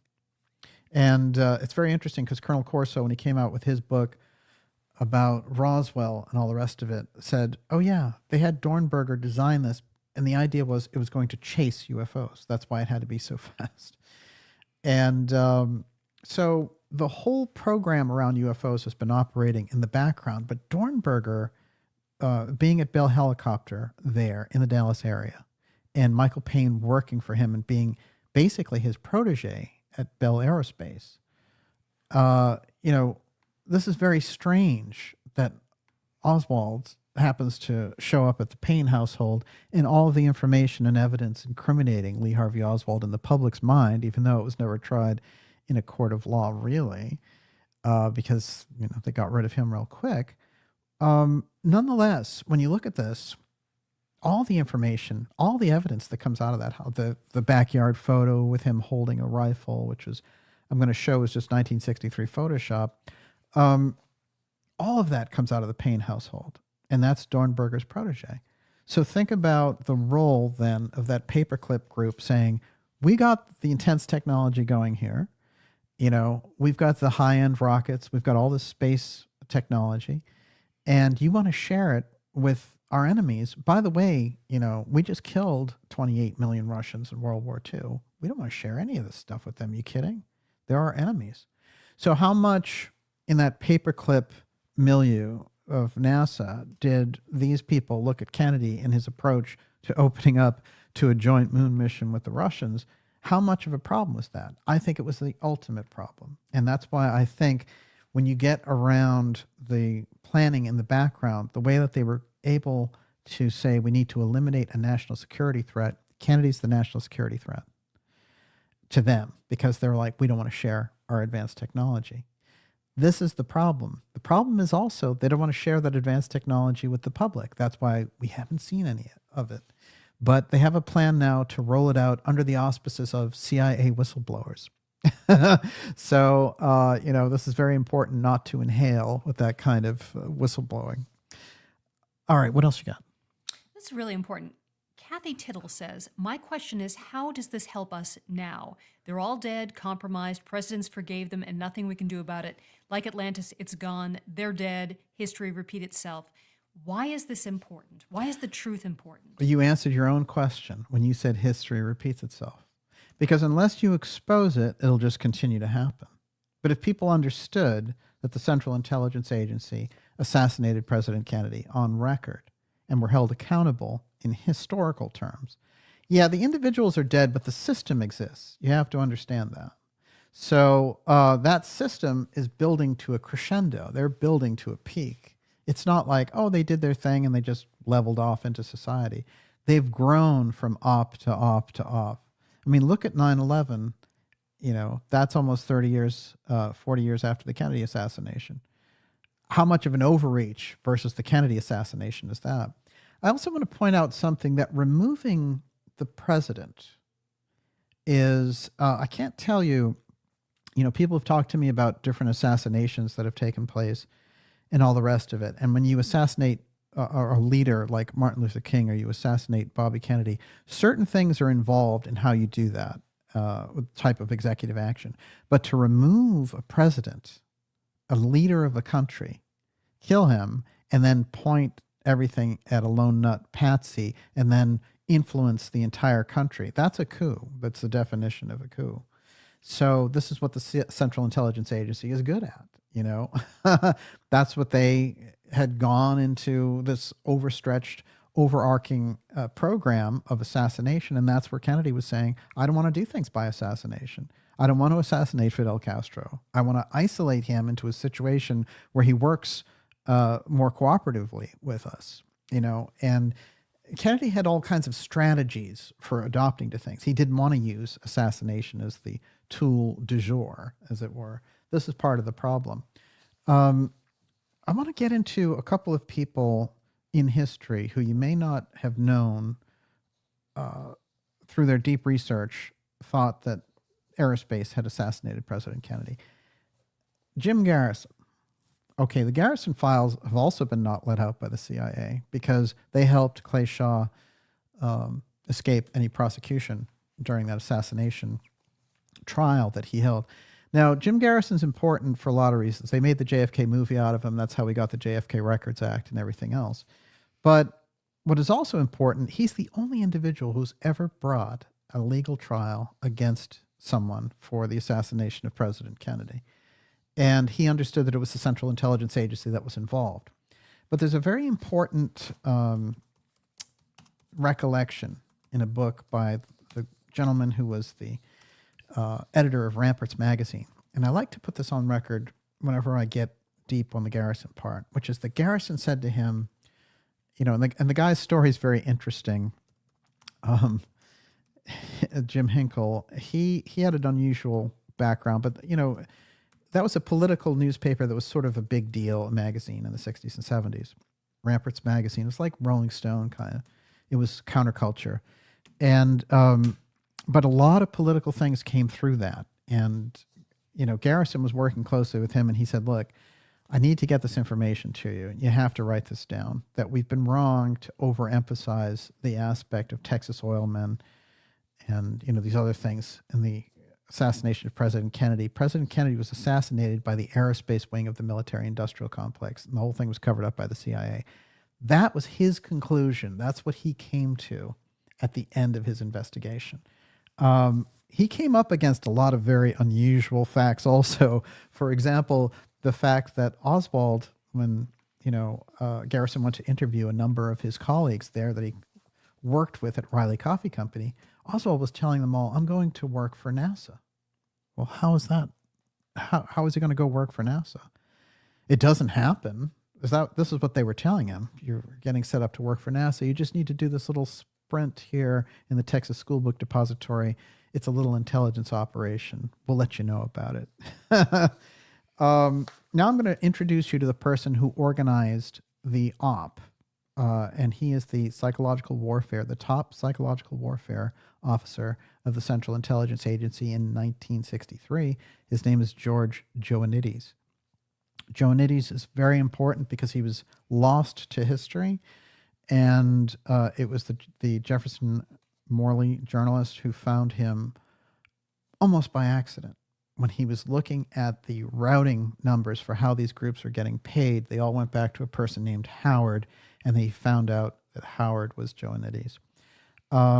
Joanides is fascinating for a number of reasons. One is that he created the entire psychological operation of Lee Harvey Oswald as the communist and all that stuff.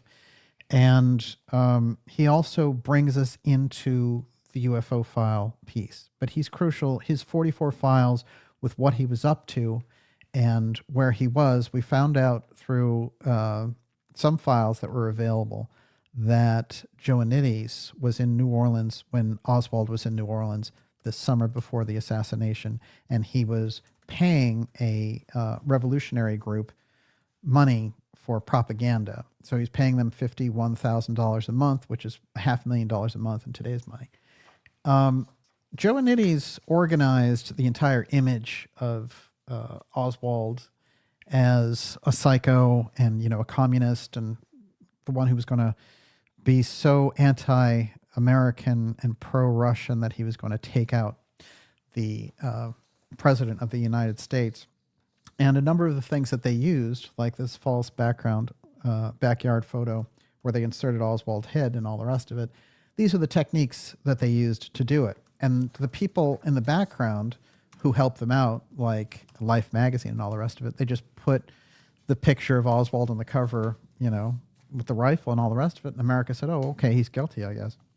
One of the important things that's been going on now, and it happened today, which is Gerald Posner, who was, an absolute false debunker, and he had a book, Case Closed, about the Kennedy assassination. He's absolutely the worst, biggest liar on the planet, and his book was full of mistakes and lies, but it was touted throughout the 90s when all these important things were happening. And then he came out with a series of other debunking books, etc. But now he's being taken on as an expert and, saying that, oh, that CIA, they've been hiding things from us, but still it was only Lee Harvey Oswald. And so places like News Nation and all that kind of stuff who claim to be new media, it's ridiculous. They have Chris Cuomo and all the rest of it. They've been pushing a lot of the UFO file CIA garbage, like the egg thing that just, talking about laying an egg. It's one of the worst. I don't know if everyone saw that, but it was a whistleblower who said, oh, I have this hot video of an egg video. It wasn't even his. And he said, oh, I've been in touch with this egg and I've had psionic contact. And now everyone is supposed to say psionic because we've been introducing And this idea of the UFO file and people having psychic interaction with it. So now the CIA is jumping on this and saying, okay, well, people won't take the threat stuff, but we'll talk about psionic and we'll talk about NHI. I want to say this on the record that NHI, the whistleblower David Grush, when I spoke to him, told me that he had worked out NHI with Mellon. They had just decided to come up with a different term for what they could call the, this alien UFO factor. So NHI was just cooked up. He just came up with it as a term. That's fine. But all these people use it like it's some kind of religious scientific term. It's a nothing term, NHI. And psionics is also ridiculous. You mean a psychic interaction with the thing, right? And so they're trying to throw these things in there and create false cottage industries around these different terms. They're just being cooked up by counterintelligence agents to fool the public. All right, let's see how they fooled them with the Oswald story. Now, Posner, who was on News Nation, as I mentioned, and News Nation owns The Hill and all this other stuff that touts Elizondo and all the rest. Posner claimed that all the UFO researchers who said that David Ferry had, that Oswald had been in his Civil Air Patrol unit, that it was false because he wasn't there at the same time. And he came up with all these things, and he was on every show in that period. You can go back and look through these different interviews that he gave. Then the picture came out showing, and you can see the two individuals here. That's Oswald at 15 years old, and it's David Ferry, the intelligence recruiter, in the other circle there. The picture came out, and those people never apologized. They just kept on with the propaganda. But there it was, of course, Oswald and Ferry, and all the things that Garrison had said about Oswald and Ferry were true, which is, Ferry was one of the handlers of Lee Harvey Oswald, and he was a major CIA pilot. He worked with the mafia. He was a drug runner. He did all these different things. So Garrison had said, Ferry was very involved in the assassination, and his association in the Civil Air Patrol with Oswald, is part of it. So they had guys like Posner out there who were supposed to be the debunkers of that. And then the photo shut them up. But here they are reappearing years later as experts on CIA corruption and all the rest of it. They are the corruption. So, we need to get kind of aware on this situation of all this. Just like when the whistleblowers on the UFO side, like Elizondo, say, that government is lying to us. They are the government. He is the government. He's the Central Intelligence Agency. He's their representative. They've been paying him. He's been paid by the Central Intelligence Agency for 30 years. Jim Semivan has been paid. He's the highest level of CIA directorate. So, they're not whistleblowers. They're government employees being employed to give you a counterintelligence narrative. And these are the same tools that they employed in the JFK cover-up. I want to do, I mentioned this to Olivia, I want to do a series called UFOs Get Real, Y'all. You're being fooled by a bunch of counterintelligence agents. And I think I'm going to do that. I'm going to have to do that one. Okay, back to the Patsy. Let's remember a couple of things about Lee Harvey Oswald. One, they painted an image of him. Joe Anidis created an image of Oswald. The image was, he's a crazed loner. He's disgruntled. He hates the United States. He loves the Russians. He's a big communist and all the rest of it. And when he came back here with a Russian wife, Marina, it put him in this milieu of this Russian defector, this American defector who went to Russia and all the rest. But remember this, he was recruited at 15 into the Civil Air Patrol, and Ferry was the person who commanded the unit. Ferry got him into those intelligence activities. That's why you have Oswald, who operates with a very high security clearance when he's doing at the U-2 base in Atsugi in Japan. Atsugi was basically like Area 51 during that era. So when you have Oswald at Atsugi in Japan with a high security clearance, and there's a guy named Kerry Thornley who was a friend of Oswald in that period, and he wrote these books later and talked a great deal about him. I'll tell you what's weird about Kerry Thornley, too, is that he wrote a novel about Oswald before the assassination. That's kind of how impressed he was in some ways. But what he said was that, oh, yeah, we were in the same unit at Atsugi in Japan, which was a secret unit overseeing the U-2, but he had a higher security classification than I did. So that's what they thought of Oswald. So the idea of him with the loner, $1.25 an hour who beats his wife and all that stuff, no. That's a complete illusion fed to you by George Joannides. Now, Oswald the Communist was also carefully crafted by Joannides. How did they do that? Well, think about it. The job that Oswald had in the summer in New Orleans in 1963 was for Guy Bannister. Guy Bannister was to the right of Attila the Hun. How do you have a left-wing communist Marxist agitator working for the most right-wing guy on the planet? You don't. Because Oswald was not a communist. That's just one of the covers that he had.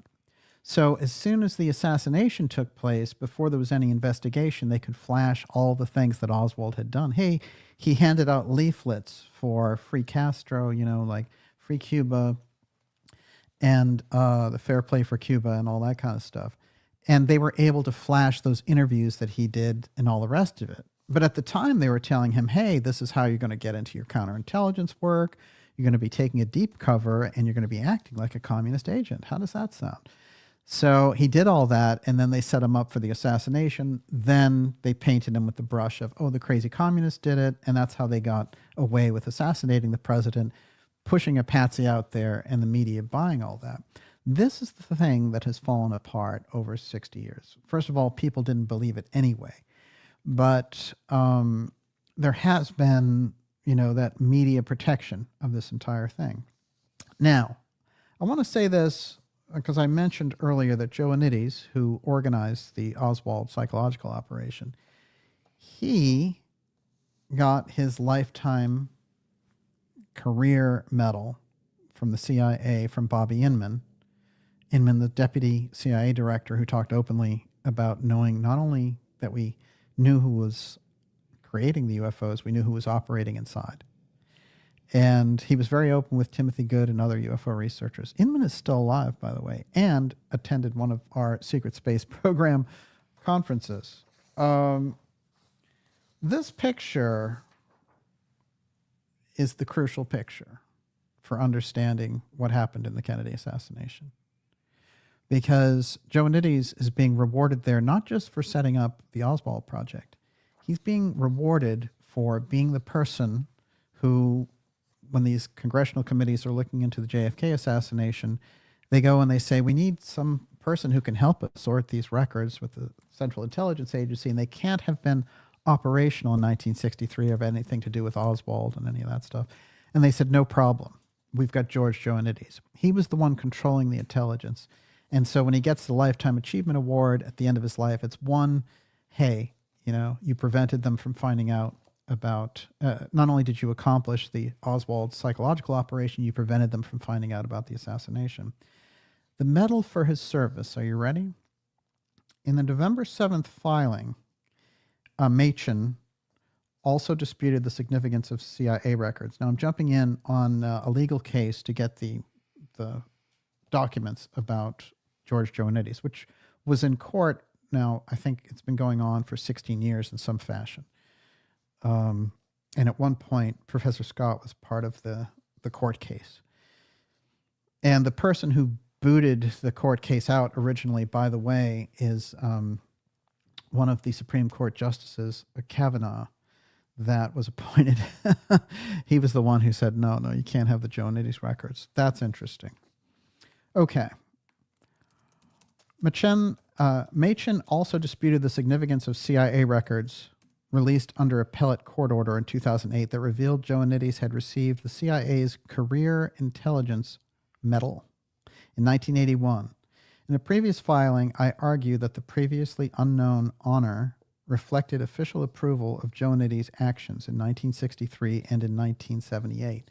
63 creates the Oswald Project. 78, he prevents the House Assassination Committee from looking into the Kennedy assassination and gives them false leads. I argued that the previously unknown honor reflected official approval of Joe Nitty's actions in 63 and 78 when he served as the CIA's liaison to congressional investigators looking into Kennedy's murder. The CIA rejected that claim, saying that the declassified citation of the medal does not address any specific assignment. Rather, it speaks in terms of 28 years of Joe Nitty's cumulative service in diverse assignments of increasing responsibility at headquarters. Joe Nitty's only assignment in the domestic field was his 2-year tour in Miami and New Orleans in 62 and 64, so the citation does refer to his work at the time of JFK's assassination. The reasons why Joe Nitty was given the medal remains top secret. Well, I'm blowing the secret. The reason he was given the medal was because he organized the Oswald Psychological Operation 1, and 2, he was responsible for blocking those leads, as is suggested in the work of Jefferson Morley. Now, but there's a UFO factor involved because Inman, as the CIA director, assistant CIA director, was very involved with the UFO file side.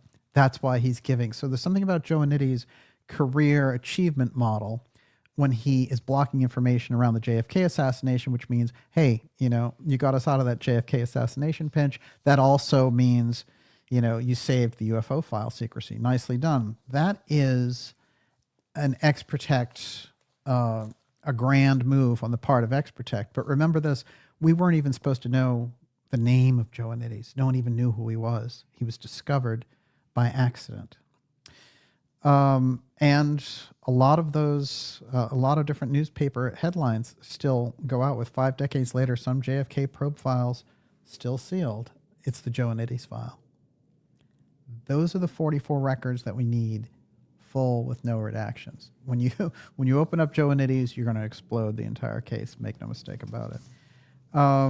And remember that Inman was the CIA director, assistant director. He was also the head of the NSA, and he held many positions.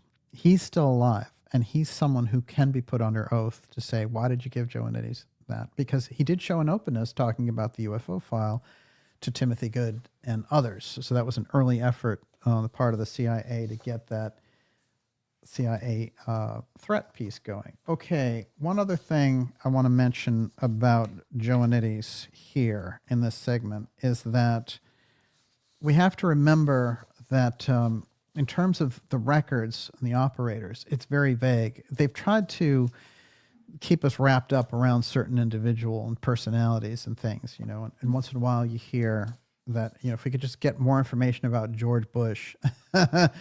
And there's no question that Bush and the fact that he was CIA director had all these sketchy associations with the Kennedy assassination, including the fact that he was close to George de Mohrenschildt, who was Oswald's handler, who was this, millionaire oil geologist who took an interest in the, $1.25 an hour Oswald. Really didn't make any sense. Later in life, Joe Nitty's, de Mohrenschildt would say, it was a CIA operator told me to keep an eye on Oswald. And he started to break down and say, originally they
do.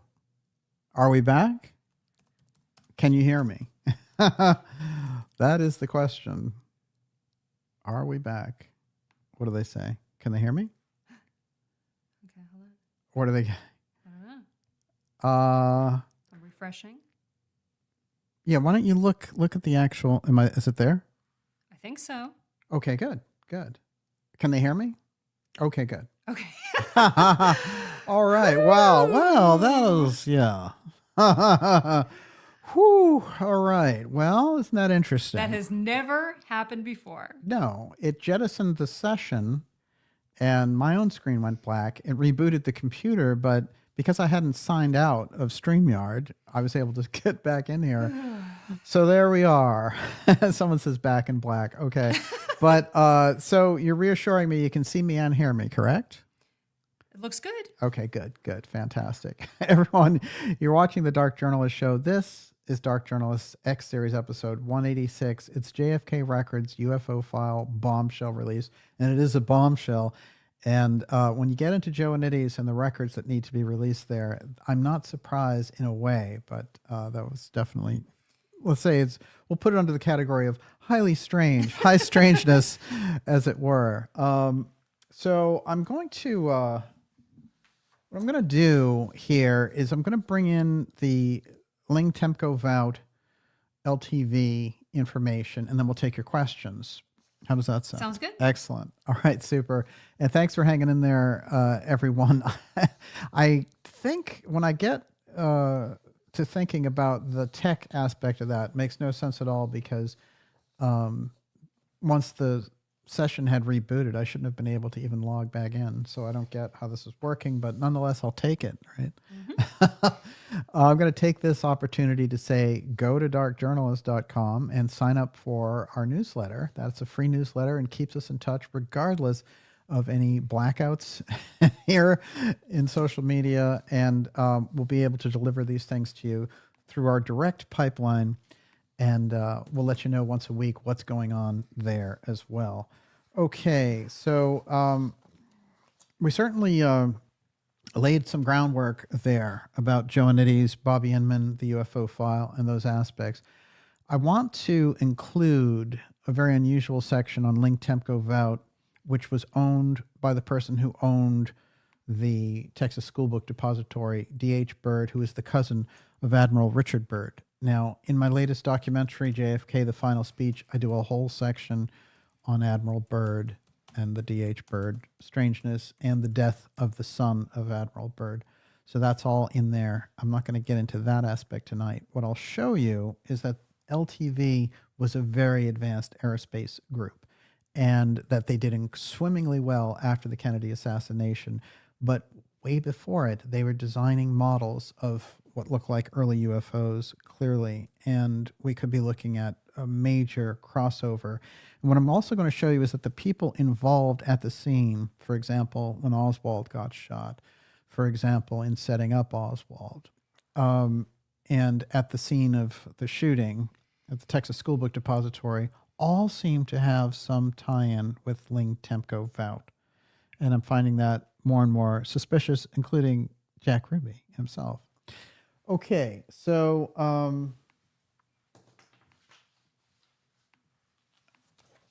LTV was a very interesting situation. The original man who set it up, he was, kind of a Lindbergh wannabe in a sense, but he had a tremendous mind. He was a great pilot, and he established for World War I that far back these incredible designs. And I showed this recently on a show. This is the original stock certificate and some of the unusual imagery, including a huge observatory there in the background.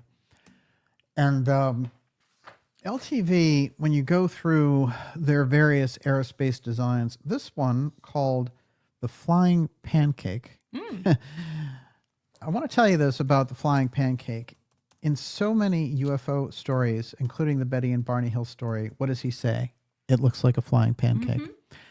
And although there is propellers on this one, just imagine that they got beyond the stage of the propeller, or they were willing to float this out there.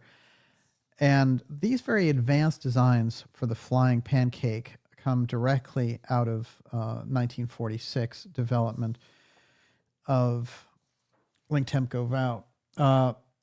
And this is Vought aircraft, and this is the unusual craft, which in the unusual way that it stands when it's sitting. The design in full here is incredibly advanced for the era. Look at that. That's 1946. It looks like science fiction for that period of time. How much designing do you need from here to be using straight up flying saucer type things like you see in the films of the late 40s and 50s dealing with UFOs? And again, I'm not taking anything off the table about where the actual UFO technology comes from. I'm just saying they could have been working with redevelopment UFO technology here. Now, they put together something in their NASA project for sending their craft to the moon and then to Mars. They had a Mars program set up for 1970. Okay, talk about your secret space program. I just want to read you a little bit from the prospectus of this thing. The preceding discussion, this is from LTV to NASA. Preceding discussion presents the factors for consideration in the selection of a mission profile. A review of the planned Mars manned missions indicates a flyby, a capture, and a landing being scheduled during 1970. The manned Mars capture mission is compatible with our MMS mission and objective selected for this study. A representative mission description. A concept presented, reference 3, involves the use of orbital launch operations for interplanetary vehicles constructed from several individually launched LTV modules. So interplanetary craft, this is what they're working on, and they say you're going to have it ready by 1970, okay? The determination of a specific role for remote controlled system necessitates the choice of a mission. The choice for this study is the Mars exploration mission. LTV is involved in the Mars mission that we hear about through Gordon Cooper, who tells us Werner von Braun comes over to him, pats him on the shoulder and says, get yourself in shape. You're going to lead the mission to Mars. What happened to this Mars mission? 1970? We got to the moon there, as we know, in 1969, under highly unusual circumstances. The selection resulted from the consideration of several factors. Future space missions are considered for this study to take place in the 1970 to 1980 period. The Mars mission is sufficiently advanced in time that specific concepts are not yet fixed. The Mars mission will probably precede the Venus missions. Well, we never even hear about Venus missions. Now, I want to point out something about Ling-Temco Vought LTV, which is the owner of the Texas School Book Depository owns it. So when Lee Harvey Oswald is checking in to the building and punching his time clock, he's punching his time clock to a building that's owned by an experimental aerospace company that is preparing a Mars mission, which might explain why he said, I'm going to work for NASA. Now, when I was going through the different records of the Warren Commission, I saw some unusual employees from Ling-Temco Vought giving these interesting witness testimonies. In one case, there's a policeman whose name is Newman, and he's getting questioned by a lawyer named Griffin in here.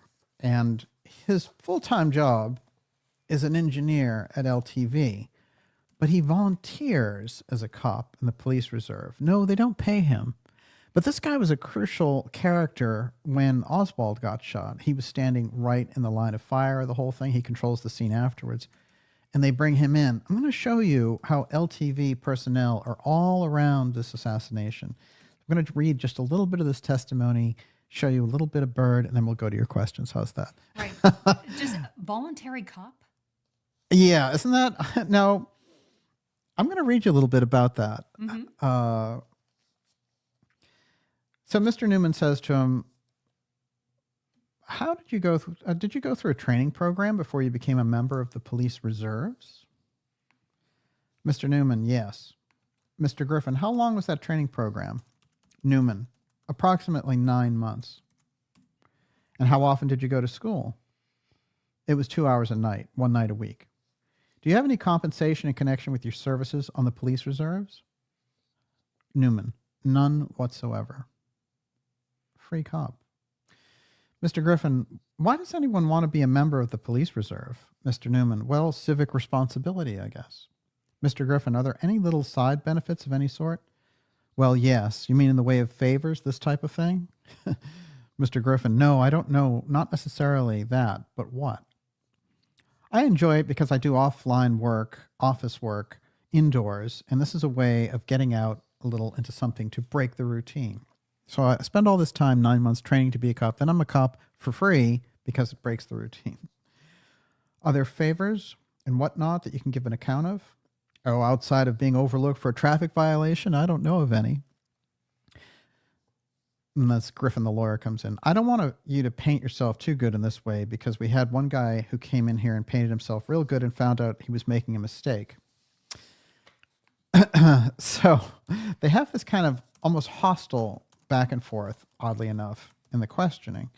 And so he talks all about being there during the Ruby shooting of Oswald, and the lawyer keeps pressing him, how did this happen with so many cops around and all the rest? So when they get into his background, though, it gets interesting. And he says, so is your general employment, is that right here in the general area of Dallas? He goes, oh, yeah, it's midway between Dallas and Fort Worth. He goes, what kind of courses did you take at Arlington State? So it's just general engineering courses. How long have you been employed at LINCTEMP Out? About 6 years.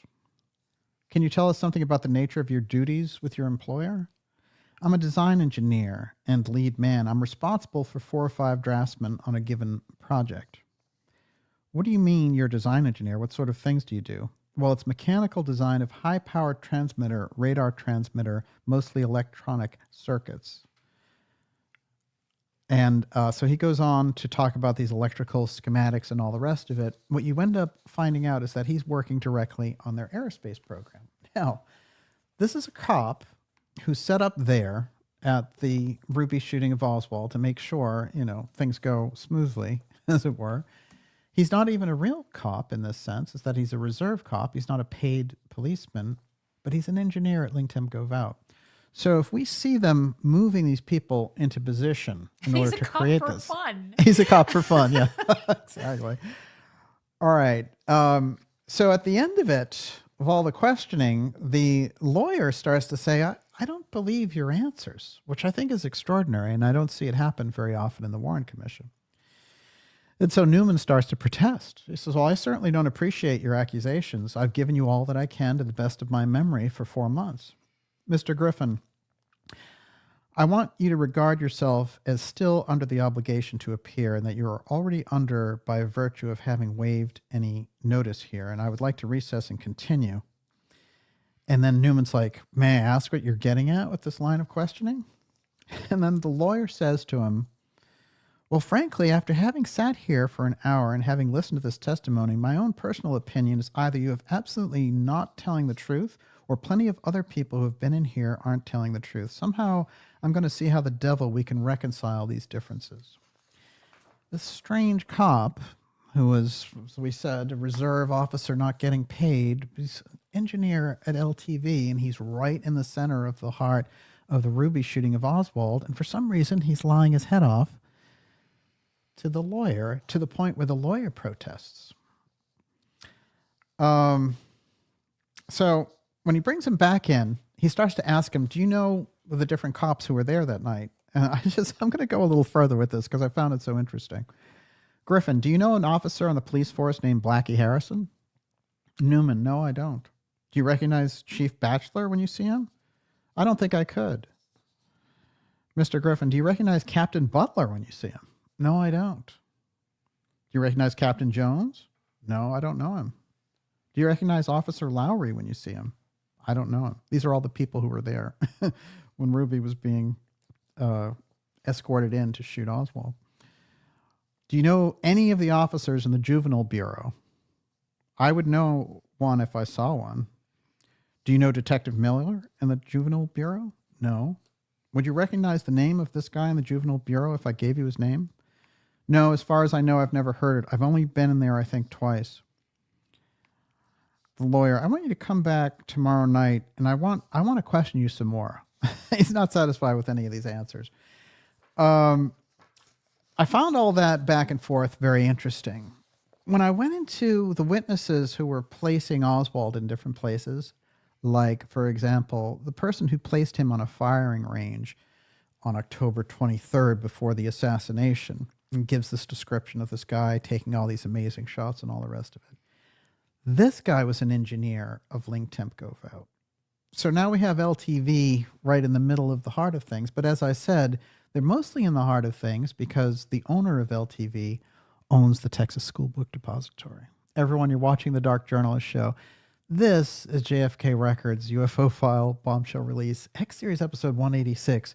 We've gone deep into the JFK assassination and shown how the files and the things that we could find in the files relating to certain individuals and situations, like George Joannidis, for example, or D.H. Byrd, could be, in fact, a very important connecting dot, regardless of the kinds of obfuscations that exist in those files, which is why the situation has held steady for 61 years and why it's still a bombshell for Trump to say, release all those records. This is the situation that we find ourselves in currently. We're going to be taking your questions here momentarily. I have one last quote from Byrd, and before I go any further, Miss Olivia, what do you got? Rat Boy Genius says, how does a volunteer cop get put in such an important situation? Yes, indeed. It's interesting, isn't it? It's interesting. The transfer of probably the most important prisoner you can imagine. And you have a reserve cop in a key position. Introducing David Harold Byrd, the cousin of, as I mentioned, the senator from Virginia, Harry Byrd, who controlled all the aerospace funding through the Senate committee, and also the cousin of Admiral Byrd. This is the individual who funded all of Admiral Byrd's trips to Antarctica, and immediately after the assassination will go to Antarctica himself. D.H. Byrd set up the Civil Air Patrol, and as I told you, Lee Harvey Oswald was recruited into the Civil Air Patrol at 15.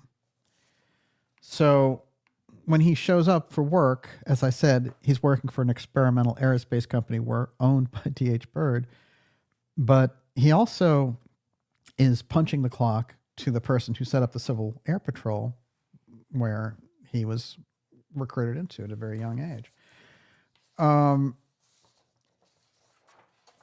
D.H. Byrd, shortly after the Kennedy assassination, went with Lyndon Johnson, who he was great friends with for years, and they went to a football game, college football game, to celebrate, basically. And it says, to Harold, my dear friend, LBJ. There they are hanging out.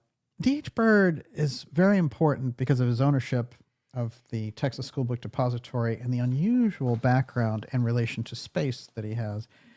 Interestingly, in 1939, he is noted in a newspaper article as holding the flag that went to both poles, the North Pole and the South Pole.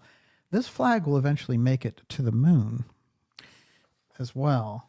There he is in 1939 with this unusual flag. In close relationship with LBJ, he's the one who starts him out and gets him rolling. Now, in the last episode, we talked all about Malcolm Wallace. Well, Malcolm Wallace, is basically the LBJ hitman who, as I said, at one point was teaching philosophy at Columbia, but then at another point is just, committing all these murders for LBJ, like the killing of the agricultural official Henry Marshall. Eventually, Billy Celestes, who got caught up in a corrupt business deal with LBJ, went before a grand jury and said LBJ was responsible for all of these different murders, including the assassination of John F. Kennedy. But what came out recently was a tape that Billy Celestes, to keep himself alive, had kept all these different tapes of the individuals close to LBJ. One of those individuals was Cliff Carter, and he had a tape from 1971 talking about how after Mac Wallace had assassinated Marshall, that he had been involved in the Kennedy assassination. Now, what's interesting is we went into this whole thing about the fingerprint of Malcolm Wallace in the Texas School Book Depository and the process of the operator who found the print. One thing about Jay Harrison, who found the print of Malcolm Wallace in the Texas School Book Depository, was that he realized that all of the different fingerprints that had been taken in the depository, including the female employees, there was only one unidentified print. And what he learned about the print was that the person who had the match to the fingerprint was Malcolm Wallace. And he realized, he kept in the back of his head, he was a cop himself during the era of 1963 in Dallas. So this Jay Harris person becomes very interesting, I think, the way that he kept in the back of his mind the stories about Malcolm Wallace that were going around. He went back after the expiration of the fingerprint. There was a deadline for when you could get it. You had to wait 30 years. He waited the time, and then he got the fingerprint. And he realized, he took it to Nathan Darby, who was a CLPE certified print examiner who'd had 50 years experience. And he gave him a huge 30 matches to the fingerprint. And then he said, here's 14 that are rock solid you can take to court, and here are the other 16. And then, we learned that it takes 6 to 8 matches to convict someone for murder, for example. So clearly it was Mac Wallace there in the Texas School Book Depository. Now, Mac Wallace worked for Ling Temco Vought. He worked for LTV. And he had a high security clearance, even though he was convicted and found guilty of murdering the Gulf pro Douglas Kinzer 5 years earlier. So it was well known that LBJ set him up with a job with Ling Temco Vought. So when you see these people coordinating around the Texas School Book Depository, LTV, and the Central Intelligence Agency, it becomes very clear President Kennedy was ambushed by a group that operated between the intelligence world and the aerospace world. There's no getting around it. And when you can go beyond that and find out that it relates directly to the UFO file, then you're in a whole different plateau of understanding the assassination of President Kennedy, why it was covered up on the level that it was, and how it was accomplished, and the stakes for those people inside the deep state around the UFO file and around the control of the world, the way they had set it up. Those deep state minefields that were there are both, there's confrontation when President Trump gets involved in this, because Trump, on one hand, through Roy Cohn, knows all of the different pitfalls and where the bodies are buried in the deep state, because Roy Cohn was his political mentor. He helped him get his buildings built. Roy Cohn was the deepest swamp creature you can imagine. And he goes all the way back to the McCarthy hearings. So you have to understand Cohn and then understand Trump's uncle, who handled, as we've pointed out in many programs, Trump's uncle, John, who was the protege of Vannevar Bush, who controlled the UFO file. When you line those things up, then you see it's a clash between one group with the knowledge around these things and another group with the knowledge around these things. When they get together, the deep state doesn't like dealing with anyone on their level. So this is what all of the attempts to disrupt the Trump train were all about, and to get rid of him and to put him in prison and all the rest of it. Now, one thing that you don't need to do, you don't even, whether you're a supporter of Trump or not, you need to understand where that antipathy, that level, that visceral level of hatred for Trump comes from in those circles. So now bring it back to the Kennedy piece. Why was it any different with Kennedy? Kennedy knew all about the UFO file. He knew all about it through Forrestal, and he had been briefed on it when he was a member of Naval Intelligence. As a matter of fact, there are briefings that go back from the original Roswell case where Kennedy was one of the few congressmen who got briefed on it. So he's going in with that level of knowledge of the UFO file. And again, he's a self-made man. He can't be manipulated financially. Neither could Trump. So they have that strange thing in common. And you can see the visceral hatred in that case. They were like, we have to get rid of him. And Professor Scott finds something very interesting about this. He says, this is the first deep state revolt against the White House. And I think that is highly significant, and we need to keep ourselves in mind, keep that in mind for ourselves, because revolting against the White House when you're the intelligence service is literally the struggle for power direct. What is it that would cause you to go into that kind of a panic? Well, if you did have access and had developed this advanced technology, the X technology in the background, which is a UFO technology, and there was someone there who was about to disrupt you on that and change your plans and do something else with that technology, including share it with another country, then they became a national security threat. They're public enemy number one to you. There are a number of reasons why the Central Intelligence Agency wanted President Kennedy gone, including the fact that they wanted to go into Vietnam hardcore and he was pulling troops out, including the fact that he wanted to reboot the system, and he created the Defense Intelligence Agency as a buffer against the Central Intelligence Agency because he felt it was so dangerous. DIA became largely infiltrated by CIA eventually, unfortunately. But his freedom map of the world, his vision of the future, his co-space program, his joint moon missions, that gets rid of the Cold War. That gets rid of the space wars, the arms wars in space and all the rest of the things. All of that gets scrapped. So Kennedy was a gigantic danger to their power structure. And when you go one step further and you realize that he's going to NASA and saying, I don't want a public and a private program, I want a public space program. And they're developing two tracks. Then you realize that a lot of those people who came out of that German milieu of, paperclip scientists and all the rest of it, they maintained their Marshall philosophy and they just adopted it into the space program. So rooting them out and rooting that influence out by exposing the CIA assassination of President Kennedy becomes then the responsibility of a new generation. And we have the possibility now of doing it because of the alliance of Trump and RFK Jr. That's where the records releases are coming from. And I think the fact that the deep state moving to eliminate President Trump. But what do we also see on the move? We see the CIA UFO threat narrative on the move. This is the same clash that Kennedy faced in 1963. It's 61 years later. They're certainly more well-developed. They've dominated the world and space to a much greater degree, so they feel more powerful, like they can lock everything down on the ground from space. So you can see how dangerous the stakes are in relation to all this. And with that, Miss Olivia, you're up. Okay, I'm going to start with Fooper Fighter. Okay. It should be pointed out that Kennedy got his knowledge before X-Protect was really organized. The stuff that Trump got from his uncle was raw.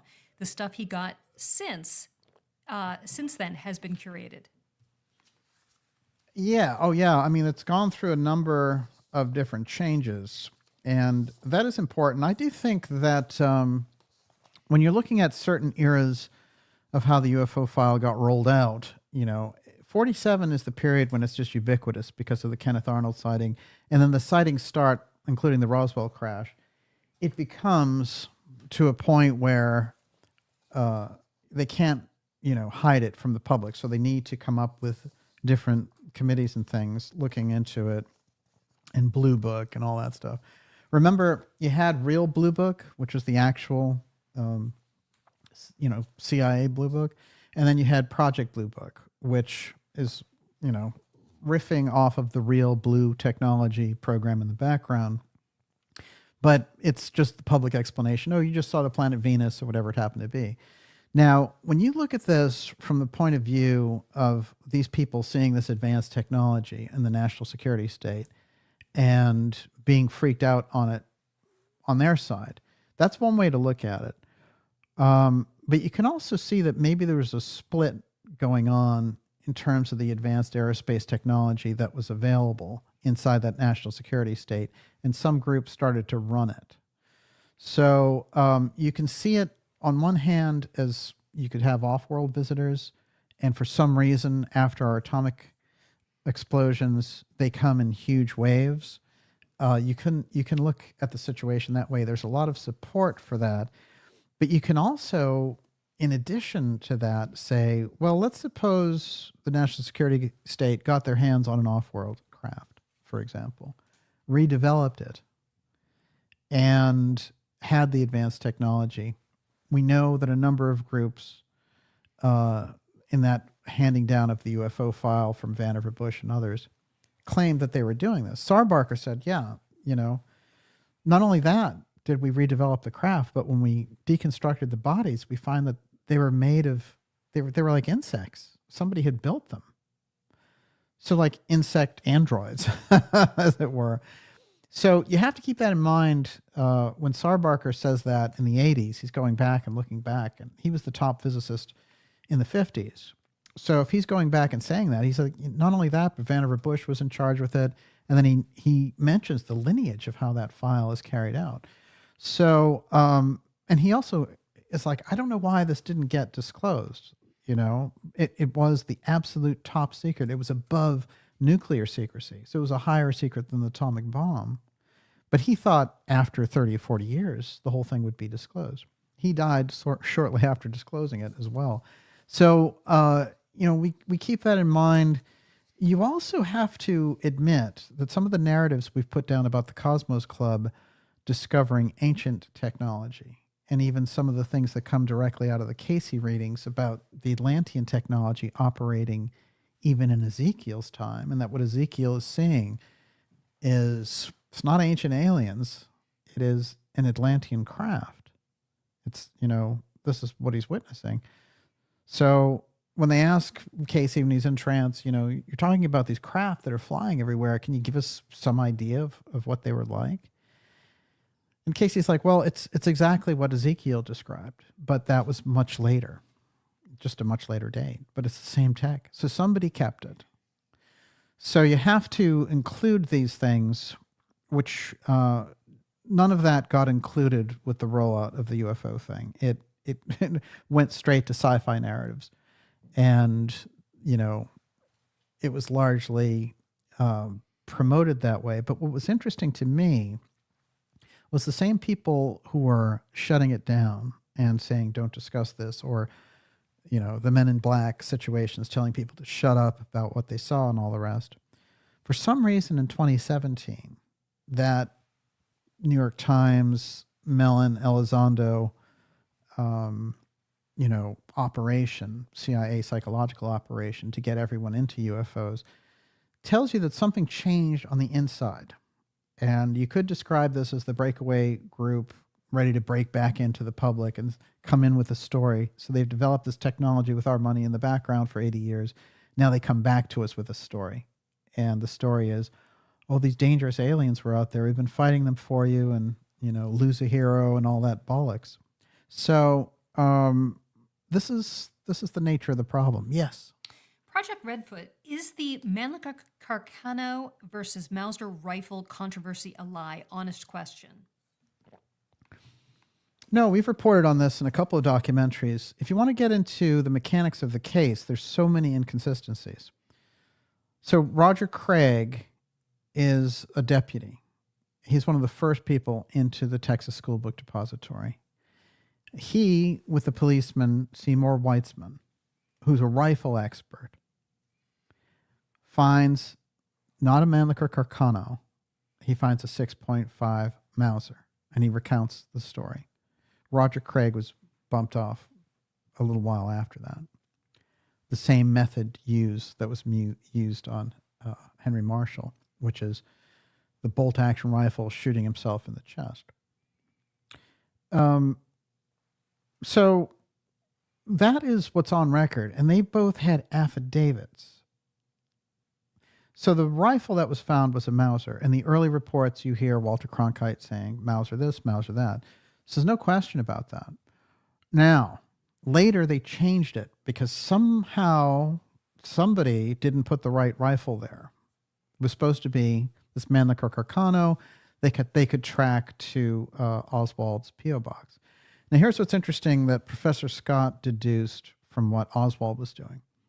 He said that one of the programs that the CIA had him doing was ordering rifles through the mail to see how this process worked and who was doing it and who was doing this over state lines and tracking it. And that they had him do it and said, hey, we want you to do this contract job. So as soon as he's grabbed, they have this P.O. box where he received a rifle. Oh, it's a Mannlicher Carcano. That's the one that was supposed to be found in the Texas School Book Depository. But originally it wasn't. It wasn't until 4 hours later that they said there was a Mannlicher Carcano up there. So it's a lot of problems with that explanation. And we also know that Carcano could never do the shooting because it's a bolt action. And, they've done all those tests and all the rest of it. And the ballistics and all that nonsense. So that was all a lie. The magic bullet was a huge lie as well.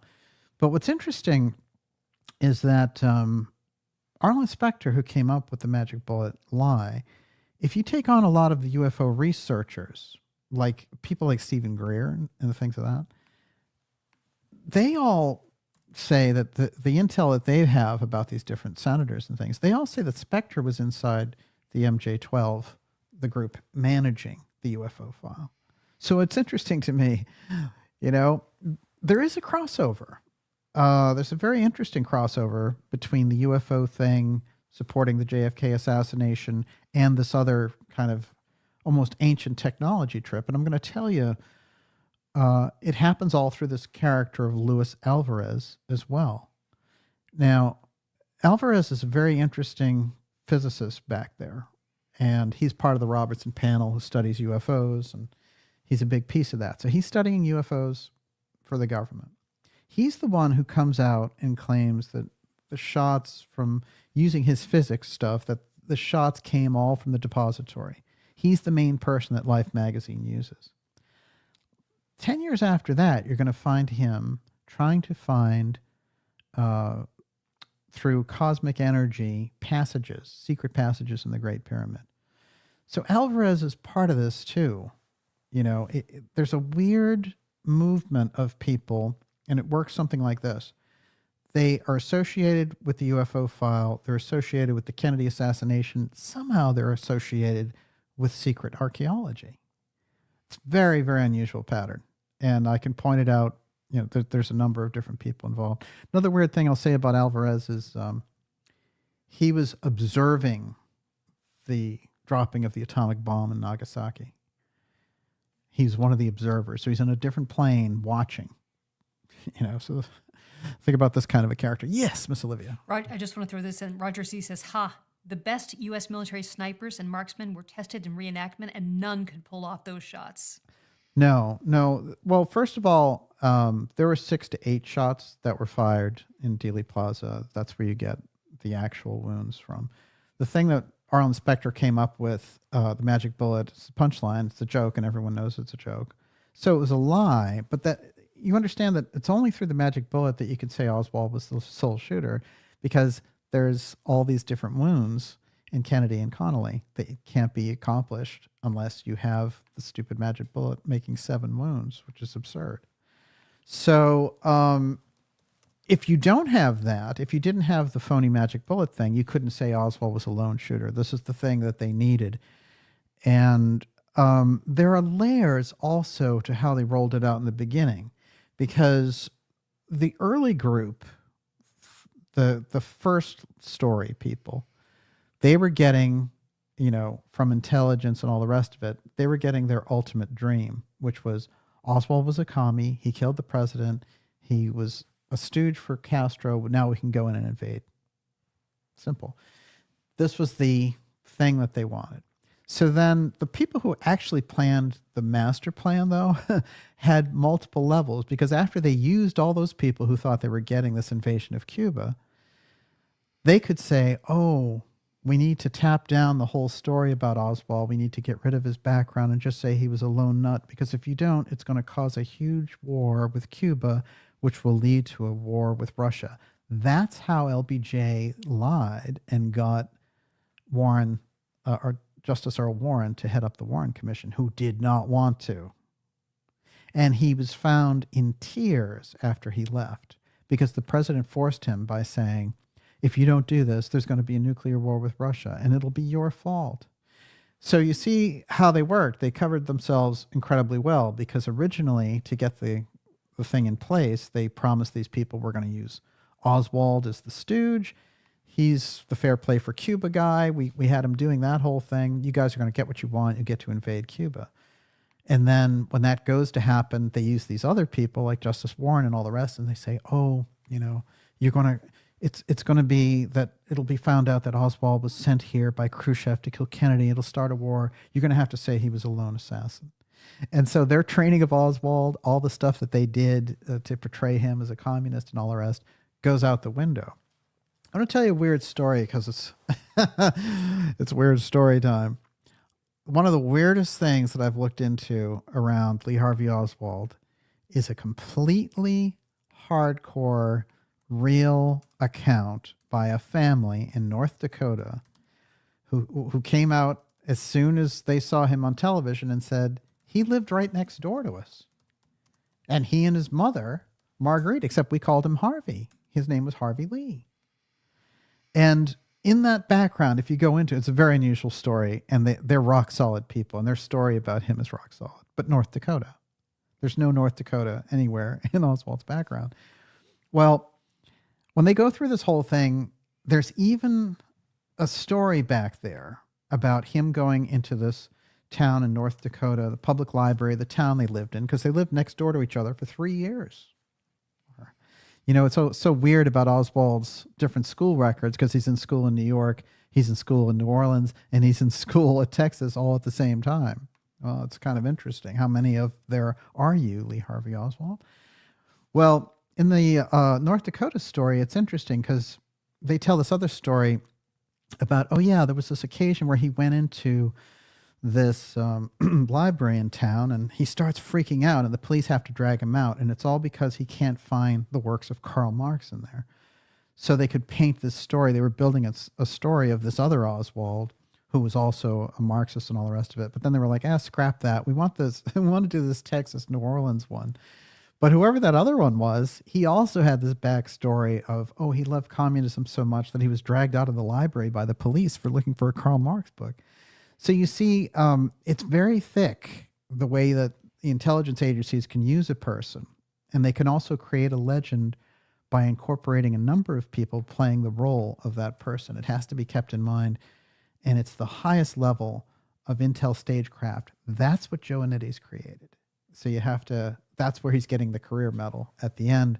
That's why you need the 44 Joe Anitti's records. Yes, Miss Olivia. David Termina, DJ, D.H. Bird and James Ling formed a stock company to invest in LTV they called Alpha Omega, which is also what Mather called his last Rosicrucian offshoot of the Golden Dawn. Oh, that. Yeah. Do you suspect this relates to the mysterious Masonic connection to Richard Byrd's Antarctica Lodge? Yes. Well, you know, that's the Masonic aspect involved there when you get to Dealey Plaza. After all, Dealey Plaza's Master Mason is who's named after. And a number of researchers have seen the imagery of the trident and the three tramps being those who killed the king and all the rest of it. There's no question that imagery is there. The Alpha Omega thing, though, is absolutely fascinating. And if you look, you can find very, very unusual symbolism with the Antarctica missions, because Byrd is in a very unusual situation. Whatever it is he discovers down there, and then with high jump, it's related all along the way to this. And I've often showed that picture of LBJ kissing the hand, as president, kissing the hand of the Senator Harry Byrd, who was also the cousin of D.H. Byrd. And that kiss is like kissing the Godfather's hand, So the Byrds somehow had a major role in the middle of all this. And I've pointed out some other things about the background of the Byrds. I won't get into too much here, but the Pocahontas is in the bloodline back there. Yes. That's a great question. Okay. Though. Yeah. Well, Oldest dirt. MLK's family has asked that they see the documents before it's released to the public. Josh R. says the files will likely hurt MLK's brand. well, the FBI did all these things to take him down, and they caught him in different affairs and things, but everyone knows that. So, no, I think that those files are pretty much, it's like with Kennedy. You do that kind of tracking of these figures on that level. They would bug the hotel rooms and they would try to blackmail Kennedy, and Hoover would do all these things to do all that. But no, I don't think that anyone thinks of MLK as, I think that those activities of his personal life are pretty well known. So I don't think it would hurt his brand. But when they go beyond that, when they make things up about what he did, you see, they used to write him letters saying, you really should end it all and do all this kind of stuff because we'll release all this stuff. So it's like a weird blackmail to get rid of MLK, but he hung in there the whole time. So you have to say this about MLK, which is his assassination is related directly to, not only did they want to get rid of him because he was doing these marches and, but he was now starting to say the Vietnam thing, why are we living, sending these soldiers over there? And the black community, that aspect there, he was a major threat to the deep state in that sense. But they also saw him as one of these leaders throwing themselves behind RFK. So he's killed 2 months before RFK. They took out RFK and MLK within 2 months of each other.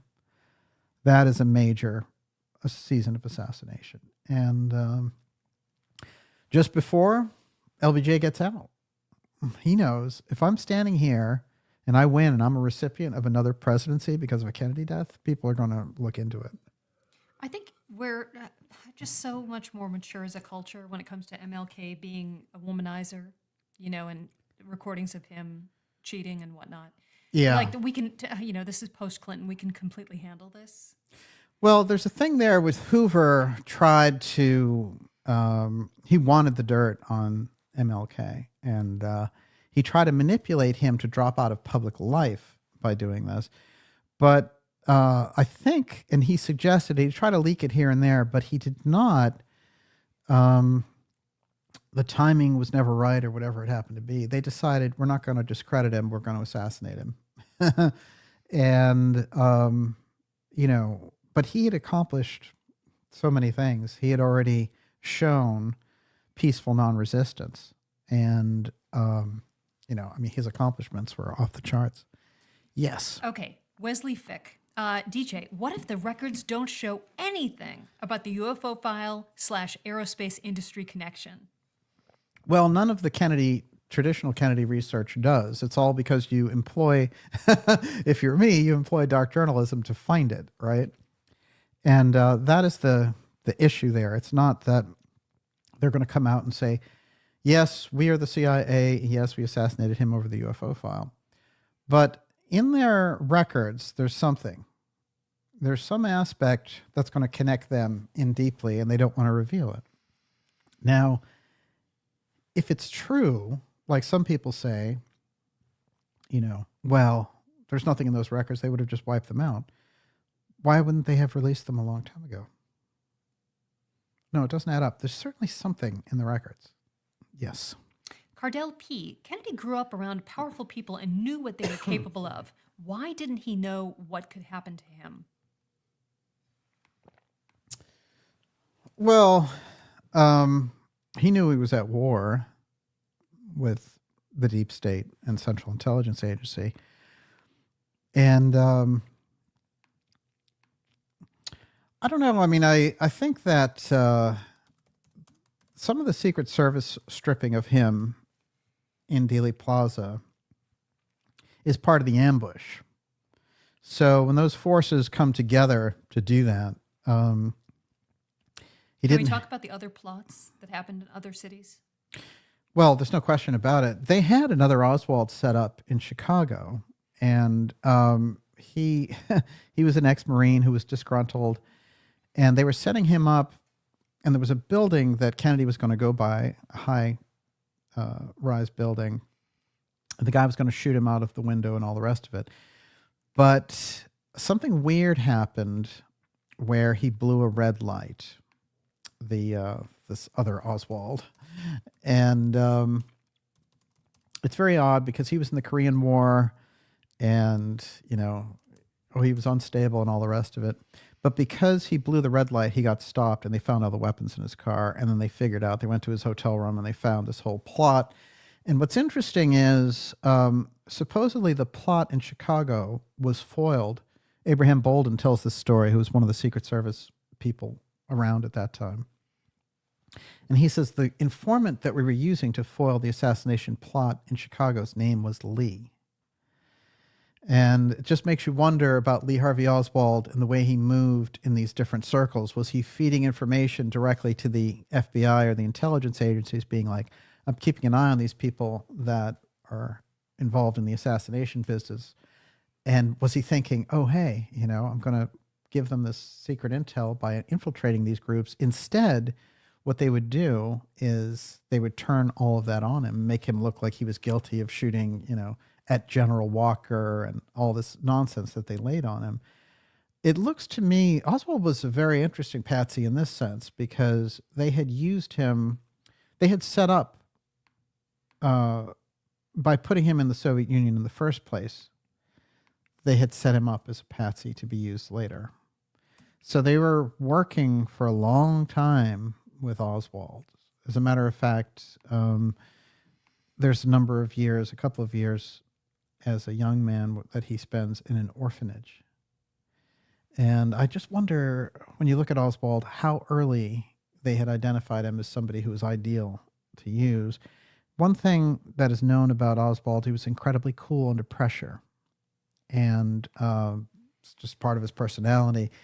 And the other thing that's unusual, I think, about Oswald, and is very little talked about, is when he went to Russia and he met Marina, his Russian was so good that she thought he was a Russian.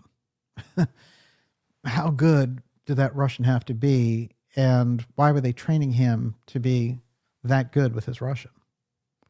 So obviously he was an intelligence asset from a very early age. Remember, he gets into the Marine Corps at 17. He's in Civil Air Patrol at 15. It's D.H. Byrd who starts the Civil Air Patrol. And I didn't even mention the continuity of government aspect there. But I will say this, that some of the shots that Trump fired at FEMA today saying we could scrap it is a shot directly across the bow to the continuity of government forces. Everyone, you're watching the Dark Journalist Show. This is episode of the X series 186, JFK Records UFO file bombshell release. And I'll tell you, it is quite a bombshell. President Trump standing in the light of transparency with the President Kennedy assassination files, and looming in the background, the Central Intelligence Agency and the obscure Expertech group who keep the secrecy around the UFO file. This is something that can be opened up when those records come out, if we're not just looking for the mafia or the Cubans. Look for the aerospace group working hand in glove with the Central Intelligence Agency. That's where you'll find the assassins. Yes. News Drifter, Marina is still alive. Do you think she will be part of the release of records press event? Well, it's very interesting. She came out and talked in documentaries in the 90s and the early 2000s, and she sort of set things right and said, I don't think he was guilty at all. In the 60s, she was pressured, and because of the situation, what they laid on her, she was pressured into this absurd position of having to defend herself and him. And so she just went along with it and said, well, if you say he's guilty, I guess he must be. And, I thank you to the Warren Commission for letting me know. So she had been led into that. Now, what's interesting and very important is that Jack Crichton was someone who's connected directly with the Continuity of Government program. And he's the one who, in intelligence circles, they call him in with Marina and they say, get us a translator. He's the one who gets the translator for Marina. It's through that strange translation of Marina's testimony, because she speaks barely any English, that we get this whole indictment of Oswald and all the rest of it. So the Continuity of Government players are there on the ground. Winston Lawson, who's the Secret Service agent who sets up the trip for Texas and thereby is involved in the security stripping and lies to the Warren Commission about where the car was and all the rest of it. Very unusual. Researchers have picked up on it for years. But Winston Lawson used the emergency communications network, the Doomsday Network, in the heart of the assassination. So he's talking to someone and he's using the Doomsday Network. Now, the Doomsday Network is the COG network that you use if there's a nuclear attack and you are communicating to a secret underground base. So why is he talking to someone in Mount Weather using the secret communications network in the middle of the assassination? It's very unusual. It's not explained. And the combination of the continuity of government people involved in deep events and the combination of aerospace people involved in the Kennedy assassination, that's where you can find the roots of the truth of the matter. And this is the thing that's overlooked as they keep you in the spiral of looking for gangsters and things like that. Yes. Traveling Riverside Blues Johnson, how did they get Ruby to kill Oswald? Oh, well, first of all, there's a lot of very, very interesting things about Ruby. I had some very interesting things about Ruby. Check this out. This is from a staffer to a secret hearing of drug trafficking that goes back to 1947. This is the staff assistant, November 24th, 1947. It's my sworn statement that one Jack Rubenstein of Chicago, noted as a potential witness for hearings of the House Committee of Un-American Activities, is performing information functions for the staff of Congressman Richard Nixon, representative of California. It is requested that Rubenstein not be called for open testimony in the aforementioned hearings. Jack Ruby was a informant for Richard Nixon's Congressional Committee in 1947, 16 years before. So they already knew he was involved in these things, and they said, hey, if you can give us information on this and that, we'll go easy on you. So he's already in a strange, compromised position all the way back then. He's a regular visitor to Cuba. He's a gun runner to Cuba. He's running drugs, and he's handling, he comes out of the Chicago mafia milieu, and he comes into Dallas, and he sets up these different strip joints which corrupt the politicians and the cops so they can get blackmail on them and all the rest. But at the end of the day, he's owned by the deep state. And when they tell him, when they send him in there, they're probably telling him, look, you're going to look like a hero. You're going to shoot the person who killed the president. And then later you'll get off on an insanity plea or something like that.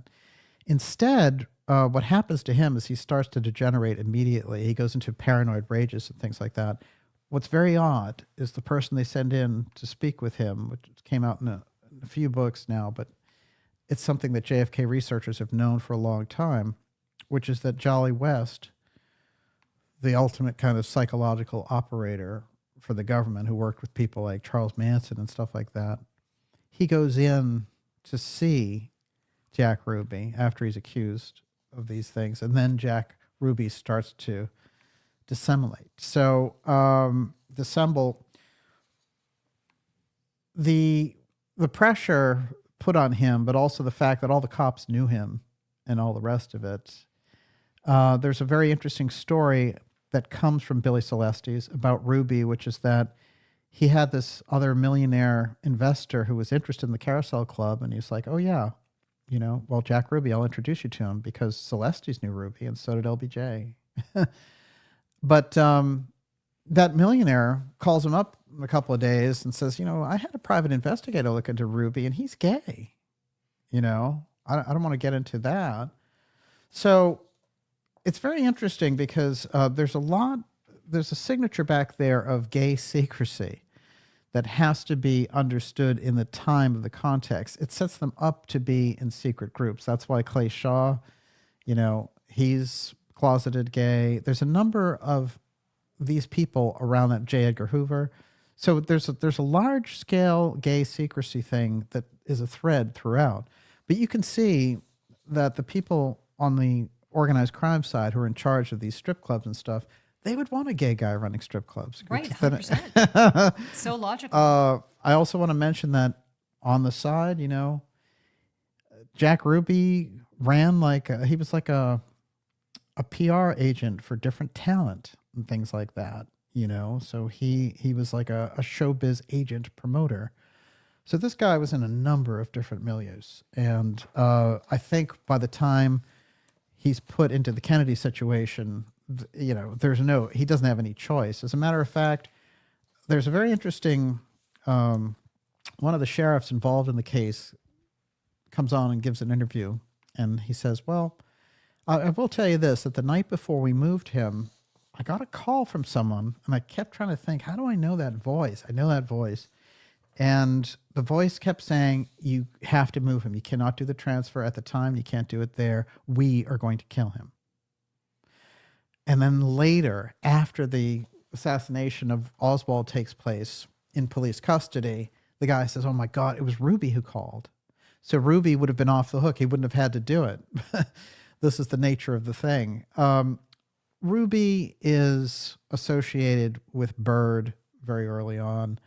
Ruby is associated around the Texas oil millionaires, and he's also associated with organized crime. And he goes and he gets Santo Traficante out of jail in Cuba after the Castro Revolution. So he's a major operator, and the Warren Commission wouldn't even admit that he was involved in organized crime. So this is what set so many people off. Everyone, you're watching the Dark Journalist Show. JFK Records, UFO file, Bombshell release. We're going to do a couple more questions. We'll wrap it up here for tonight. But you can see the nature of the secrecy situation is explosive. And that's why the idea of the records coming out, even if it's controlled in that sense, there's a reason why they've wanted to hold those files up, which is the dot connection that can take place. As I said, I don't expect the smoking gun inside the file, but connecting the dots from what comes out. If they let out the 44 files about George Joannides, then it's going to be public knowledge that Joannides, the CIA operator, psychological warfare operator, set up the entire Oswald mythos. Therefore, the Central Intelligence Agency took part in some way in the assassination. You see, this is the nature of the problem. That's why that whole thing is in court for 16 years. Yes. Tim Houston says Ruby and Lee Harvey Oswald knew each other from the time that Lee was quite young, right? Oh, yes, absolutely. You have to go into and understand Peter Dale Scott's work around the early years of Lee Harvey Oswald and his family, because the Moritz, Dutz Moritz, was involved in doing like numbers running and things like that for Carlos Marcello there. And Oswald's cousin, Marilyn, that's her father. And Oswald spends all this time with his cousin, and the cousin's about 8 years older. I went into her background, Marilyn Moritz. She's very interesting. But, she's a rural traveler. And here again, the Oswalds are supposed to be this pitifully poor family in New Orleans and, just getting by.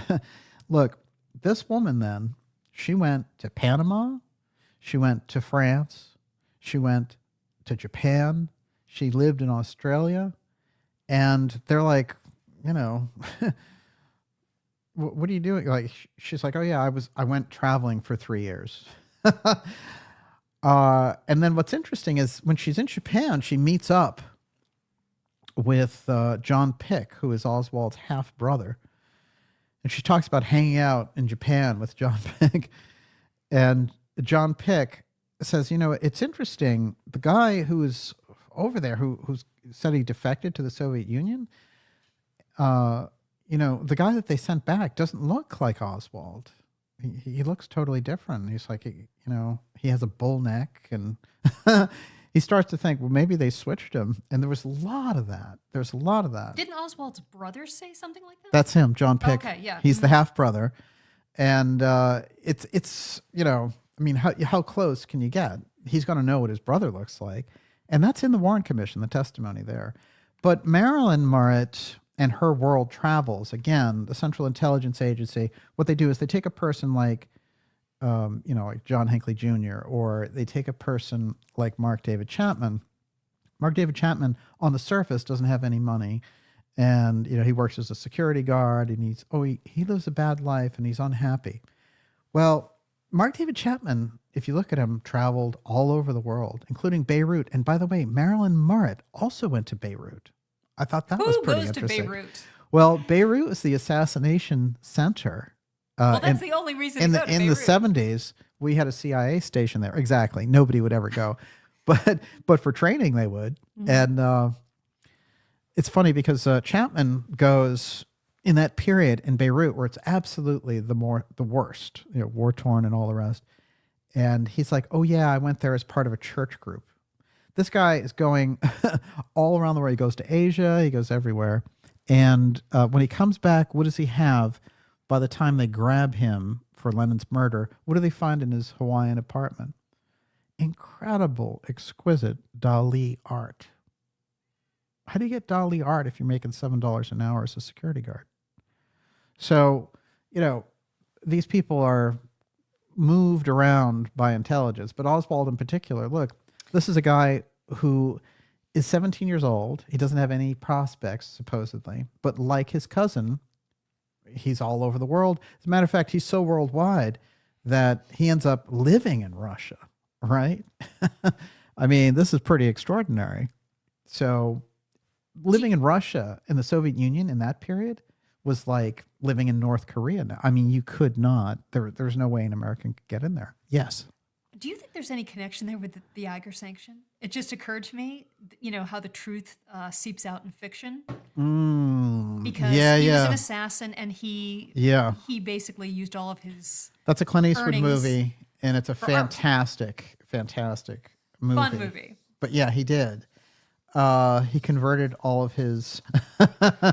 They paid him off in exquisite art. Mm-hmm. I want to make sure I bring this up. Tim Houston says Dorothy Kilgallen was set to interview Ruby. Yes. Although she already had interviewed him, hadn't she? She did. Somewhat? No, she did. She's the only person who interviewed Ruby one-on-one with no, you know, officials around and supposedly no bugging.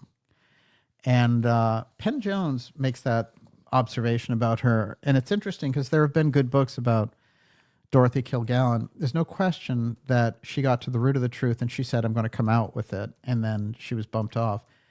And she was, you know, suicided in that fashion. But I will say this, that the person who came out and did books on her, Mark Shaw, this lawyer who had never had anything, he was a TV guy who never had anything to do with the JFK case at all. So he wrote that book, and then suddenly the whole twist of books that he comes out with are all about RFK murdering Marilyn Monroe, and this weird like mafia fantasy about the Kennedy thing, completely wrong. And you know, Marky Mark buys the rights to the books. Netflix is going to make the series. RFK kills Marilyn and all the rest. You have to see. It's very interesting how that entertainment world is still under the control of these forces. You know, not only do they bump off the individuals involved, but they control their storylines forever after, as it seems. One storyline that we brought in here tonight, I want to mention this. That's Dornberger. He was Michael Payne's boss. He's the Nazi, the paperclip general that Werner von Braun saved from the judgment at Nuremberg. He was going to jail for using slave labor to build the V-2 rockets. Instead, he ends up a fancy CEO at Bell Helicopter, and his protege hosts the Oswald. That instantly brings in the paperclip Nazi aspect in this story.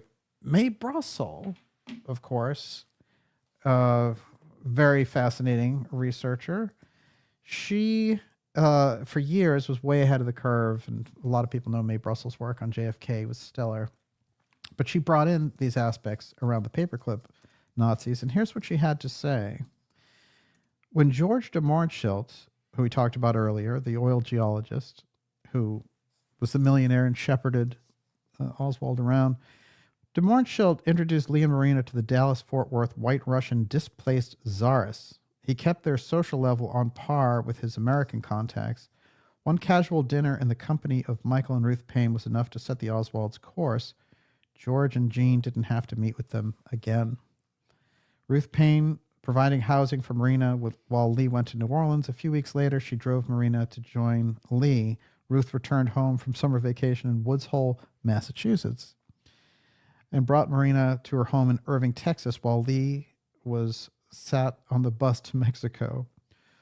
After Kennedy was murdered, Dallas police rushed to the Paynes' home. From their garage and elsewhere, via the Paynes, came most of the incriminating evidence against Oswald. It never could be proven by the Warren Commission that the alleged murder weapon came from Payne's garage. Isn't that interesting? The crop photo that Life printed of Oswald holding the rifle was found in a box removed from the garage and taken to the police department, then returned the next day with no one present to identify its origin.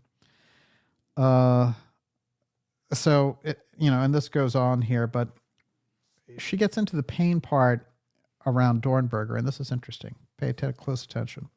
The Warren Commission required planted evidence to divert attention from Oswald's links to the Defense Department. Michael Payne was employed by Bell Aircraft, a DoD contractor. This job required security clearances.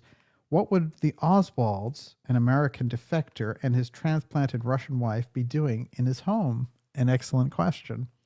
So this guy's working in an ultra-secret job, and Oswald is living with him. Payne's boss at Bell Aircraft as Director of Research and Development was none other than General Walter Dornberger, the notorious war criminal. Dornberger, go into the whole history there.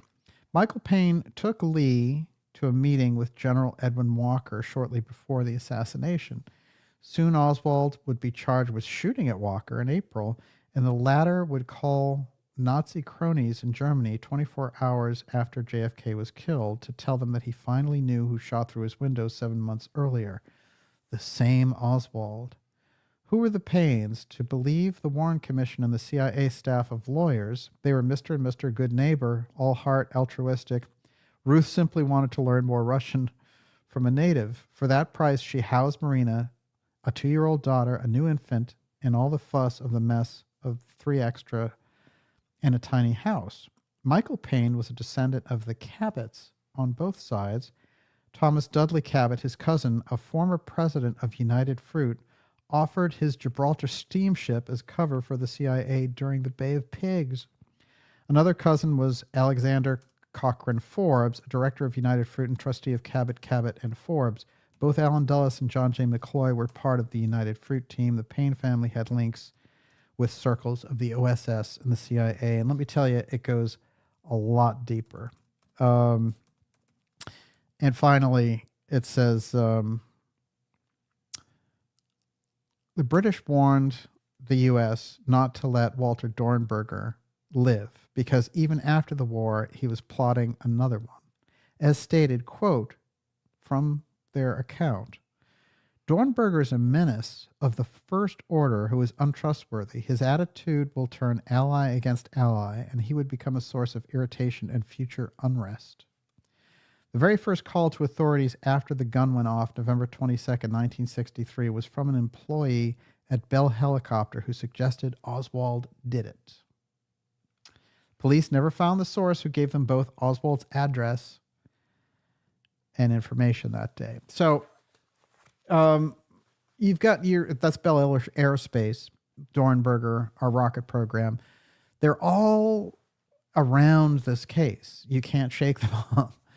And so aerospace is deep in the case. This is the great realization that needs to be brought forward. These other researchers touched on it. And, you know, a researcher like Brussel went very deep into the post-Nazi paperclip aspect of it. And, you know, Joseph Farrell has done the best job of that. But when you think about it now, you have to understand, you know, when Garrison was hitting up against the NASA stuff, and he was like, you know, Guy Bannister was in charge of the UFO file, why is Oswald working for him? Now these things could make a lot more sense if we have the boldness of vision to say the UFO file was the central core of why President Kennedy was assassinated over the exotic technology. Why? That's what Hunt told Caddy. It's because they saw him as a huge threat because they thought he's going to give our most important secret to the Russians. What's their most important secret? It's the UFO file. A lot of these things answer themselves. And with that, Miss Olivia, your last question. I'm going to pair these two. Okay. News Drifter says, it's funny because President Trump frequently refers to, quote, paperclips as one of the greatest inventions of all time in speeches. And Peter Nuss says, do you think that Trump wanting to clean house in the CIA, the JFK records, will help gain public acceptance and support? Well, it's a huge, you know, I mean, I think people understand fundamentally that the intelligence agencies killed President Kennedy. They don't quite know why, and why is the key in all of this. Certainly there's a deep state control back and forth. There's visions of the world. One of the world visions is a Marshall vision of America dominating. You know, it's the Pax Americana that Kennedy warned of. And Kennedy's vision was, what kind of a peace do we want? What kind of a peace do we seek? Not a Pax Americana enforced on other nations by American weapons of war. And then he says, we need to re-examine our own attitude towards the Russians. For in the final analysis, you know, we all breathe the same air. We can't afford to fight a nuclear war where even the fruits of victory would be ashes in our mouth. This, you know, Kennedy is laying it on the line that we're all mortal. And so he's gone through, he's shaken off their cold warrior thing. 3 years of being president has convinced him, oh, we're driving a lot of this. And there's a way to achieve a peace. So Kennedy becomes a huge threat to that. And it's funny because talking about all the different characters and things, we're showing you the background of the assassination. But remember, the core of it is that President Kennedy has a vision of freedom for the world, and that he's basically saved the world from nuclear annihilation during the Cuban Missile Crisis when they tried to make him invade Cuba, which would have engaged us in nuclear exchange. So Kennedy's vision of, you know, comes from a point of having come from a very elite family. He's one of the richest people, and I think probably just him and Trump are the two richest presidents we've ever had. Maybe FDR is up there as well. But, you know, his version of that is not to lord it over. His version of that is for, you know, a rising tide lifts all boats, and he has a vision of sharing the wealth. And so he's anathema to those circles that don't want to do that. And so all those families, you know, the Rockefellers and the Bushes and all that, they want nothing to do with John Kennedy's new frontier. They just want to figure out, how do we get rid of him and get back to, you know, our complete domination of everything on the ground from space. So we have to keep that in mind as we go along. And I think there is there's a great clash in 2025 between these forces. And this is what we're in the middle of now. This is what we're seeing. So the move to release the records is huge in that sense, because it is President Kennedy's assassination that is, it's representative on a number of levels, not only to the Central Intelligence Agency, the group that operated the Ex Protect secrecy, take him out, but they, they moved through the culture and continued this plunder.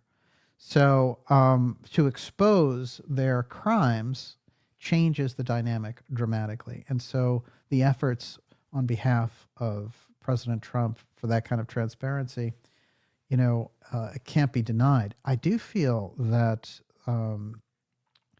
the records, there's a reason why the Central Intelligence Agency has held the records in such secrecy for so long. So there's something in there which is the original, I think, Bobby Kennedy booby trap. When you look at it that way, and when you think it's going to relate back to this aerospace piece, then what? Because, if people had said, well, they held back that there were gangsters involved or whatever it was, that's no reason to sit on that for 61 years. Yes. Is that it? Is that the show? Yes. Final question. What do you got? Oh, I thought we already did the final question. I'll go for it. I'm gonna let Fuber Fighter have the final word. Yes. After the files are released, you can bet that Netflix will put out a lot of disinformation. Right. You can just imagine. And, the problem with things like Netflix really is what they want is they want the sizzle and not the steak, right? So just like the Casolaro situation, they want the superficial treatment of things on top, and they know that people are interested in these things. The UFO file, it's the same way, but we'll let all these CIA people spin what's going on there. And so I think that there could be, a number of things came out of all the censorship, like Rumble and all this other stuff, to challenge the incredible censorship that the tech oligarchs were laying down on independent media. But you might see that in entertainment as well. There might be a huge renaissance around entertainment that would challenge all of these. I mean, the shows on Netflix are absurd, right? And they're also consciously trying to promote a particular, DEI nonsense. And it has nothing to do with real life. So I think there needs to be incredible alternatives. And I know that there are people with talent and money who can do it, and so, that should be a major step forward in all of this, I think. So as we look at how the records can change the paradigm of the world that we're living in now, I think in America in 2025, we came very close during the COVID lockdown and the subsequent insane Biden-Harris administration and Fauci and all the rest of it. We came incredibly close to losing the most important freedoms for ourselves and our families and generations to come. So we're that close. So we've been granted a reprieve of some kind through the last election. So let's utilize it, and let's use the records release as something that's forcing the CIA to do something it doesn't want to do, to open up and say, oh, you know what else they're doing?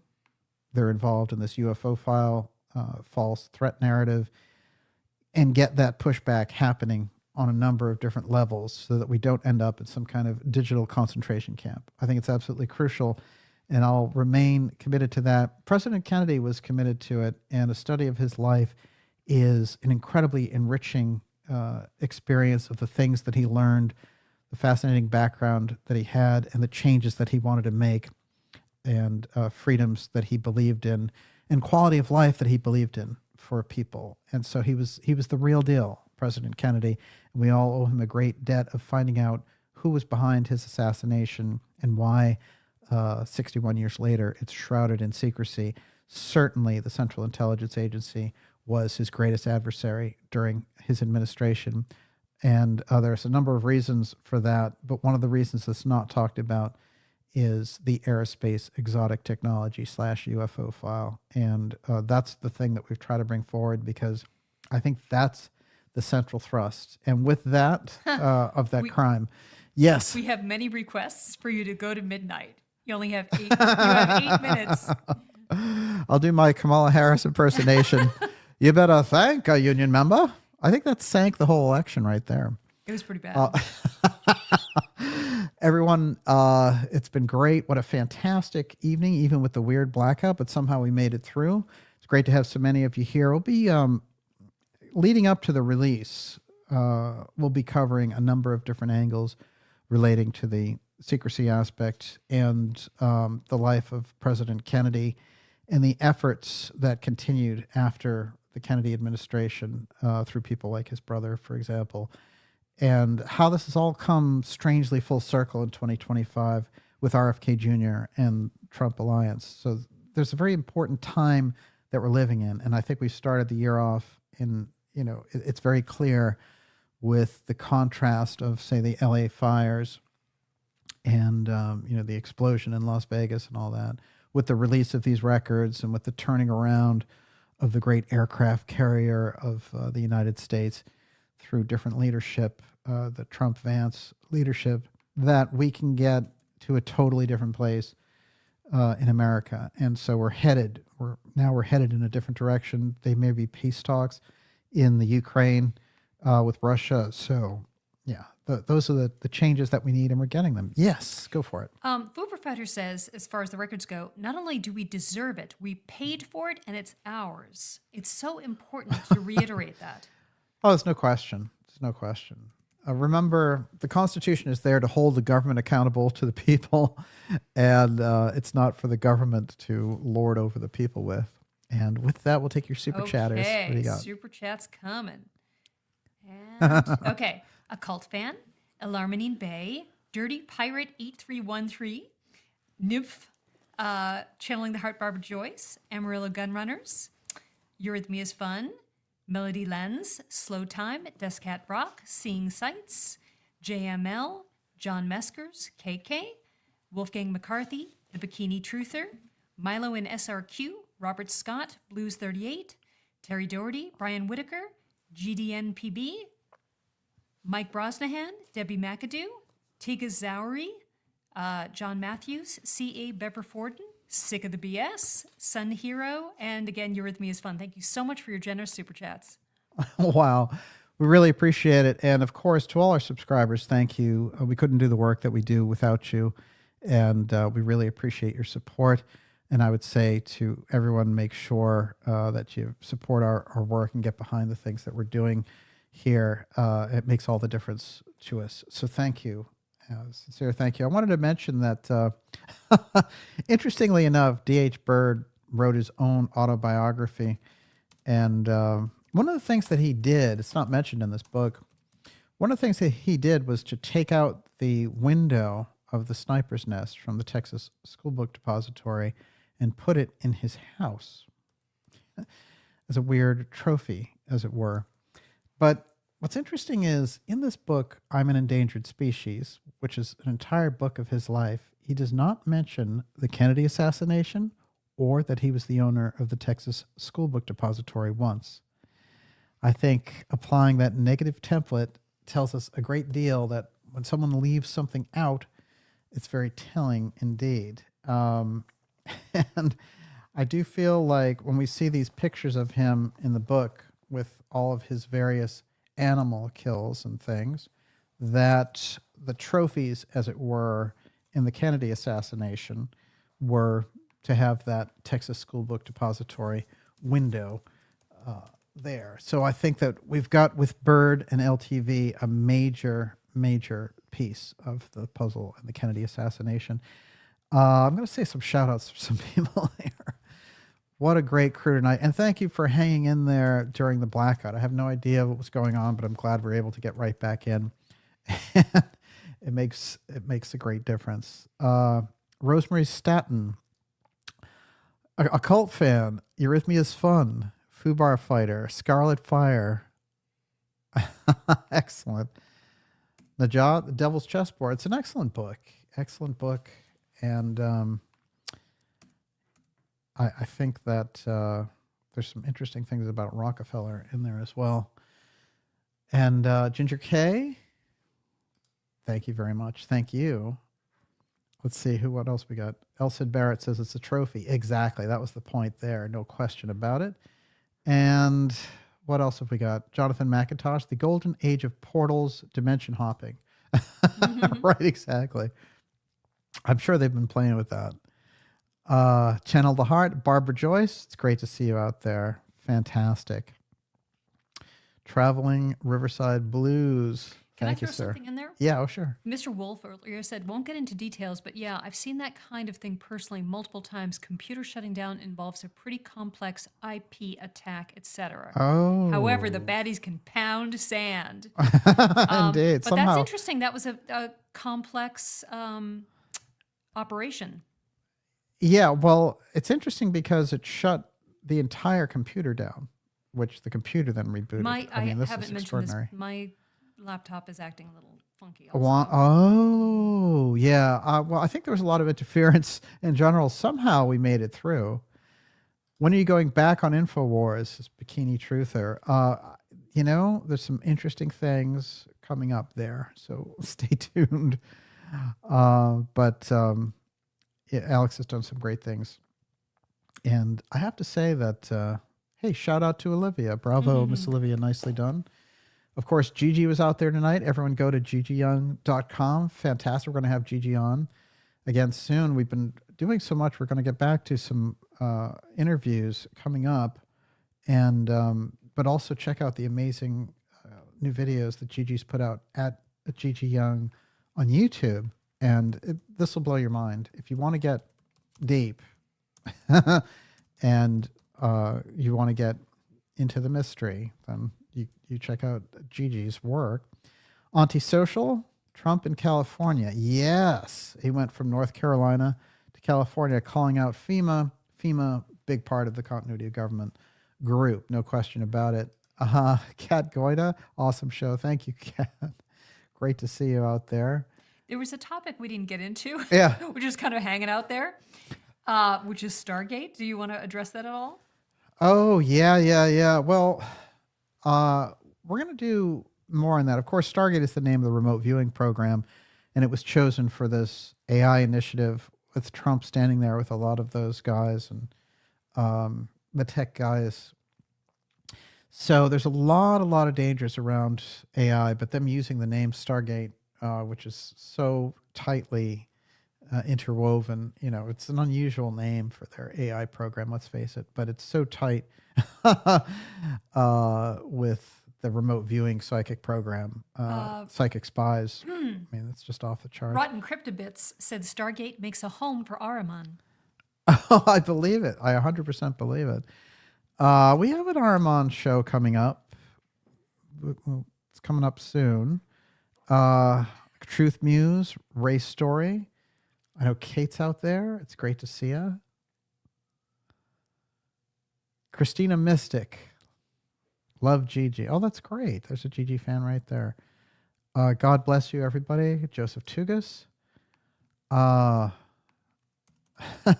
Someone said something about a typhoon. Stargate. There we go. Adieu, somebody says. Indeed. Get your French going. I want that show. Yes. Indiana Joe, you're going to get it. You're going to get it. Esther Taylor.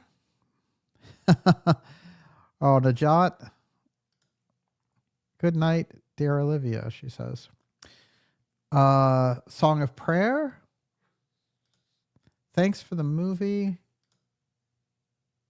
recommendations. Yes, indeed. Absolutely fascinating. Even the dark couldn't stop the dark journalist. There you go. Peter Nuss, he nailed it. I wanted to say to everyone, I got my hands on an unusual video from 2003, which is related directly to some of the things that have been coming out about Celestes and Wallace. I'm going to try to clean that up and put it out. So stay tuned on all that and remind me about it. But this is a very rare thing. Very, very unusual. And there's a lot of evidence in it that I don't think anyone's ever seen. So, it's a 20-year-old video, but watch out. Very unusual indeed. Firm Focus, Pepe, Song of Prayer. So great being here with you all. Indeed. The Ideas Room was hopping tonight, and this was a very special occasion about the executive order for the release of the JFK assassination records. We will see you all next week. And, it says end broadcast, but after all, never really ends. It never really ends. And I could spend hours with you, it. But You make made it sure. to midnight. It's 12:03. Hey, see, we did it. Everyone, make sure to have a fantastic weekend. We'll be back at you next week with another special report. And, never let it be forgot. Once there was a Camelot, and there could be again now. There's movement in invisible places, and something is afoot. But that spirit that President Kennedy brought to the presidency, I think, is starting to re-enliven America. And let's see if we can take on the challenge, as it were, and get rid of the scientific materialism and,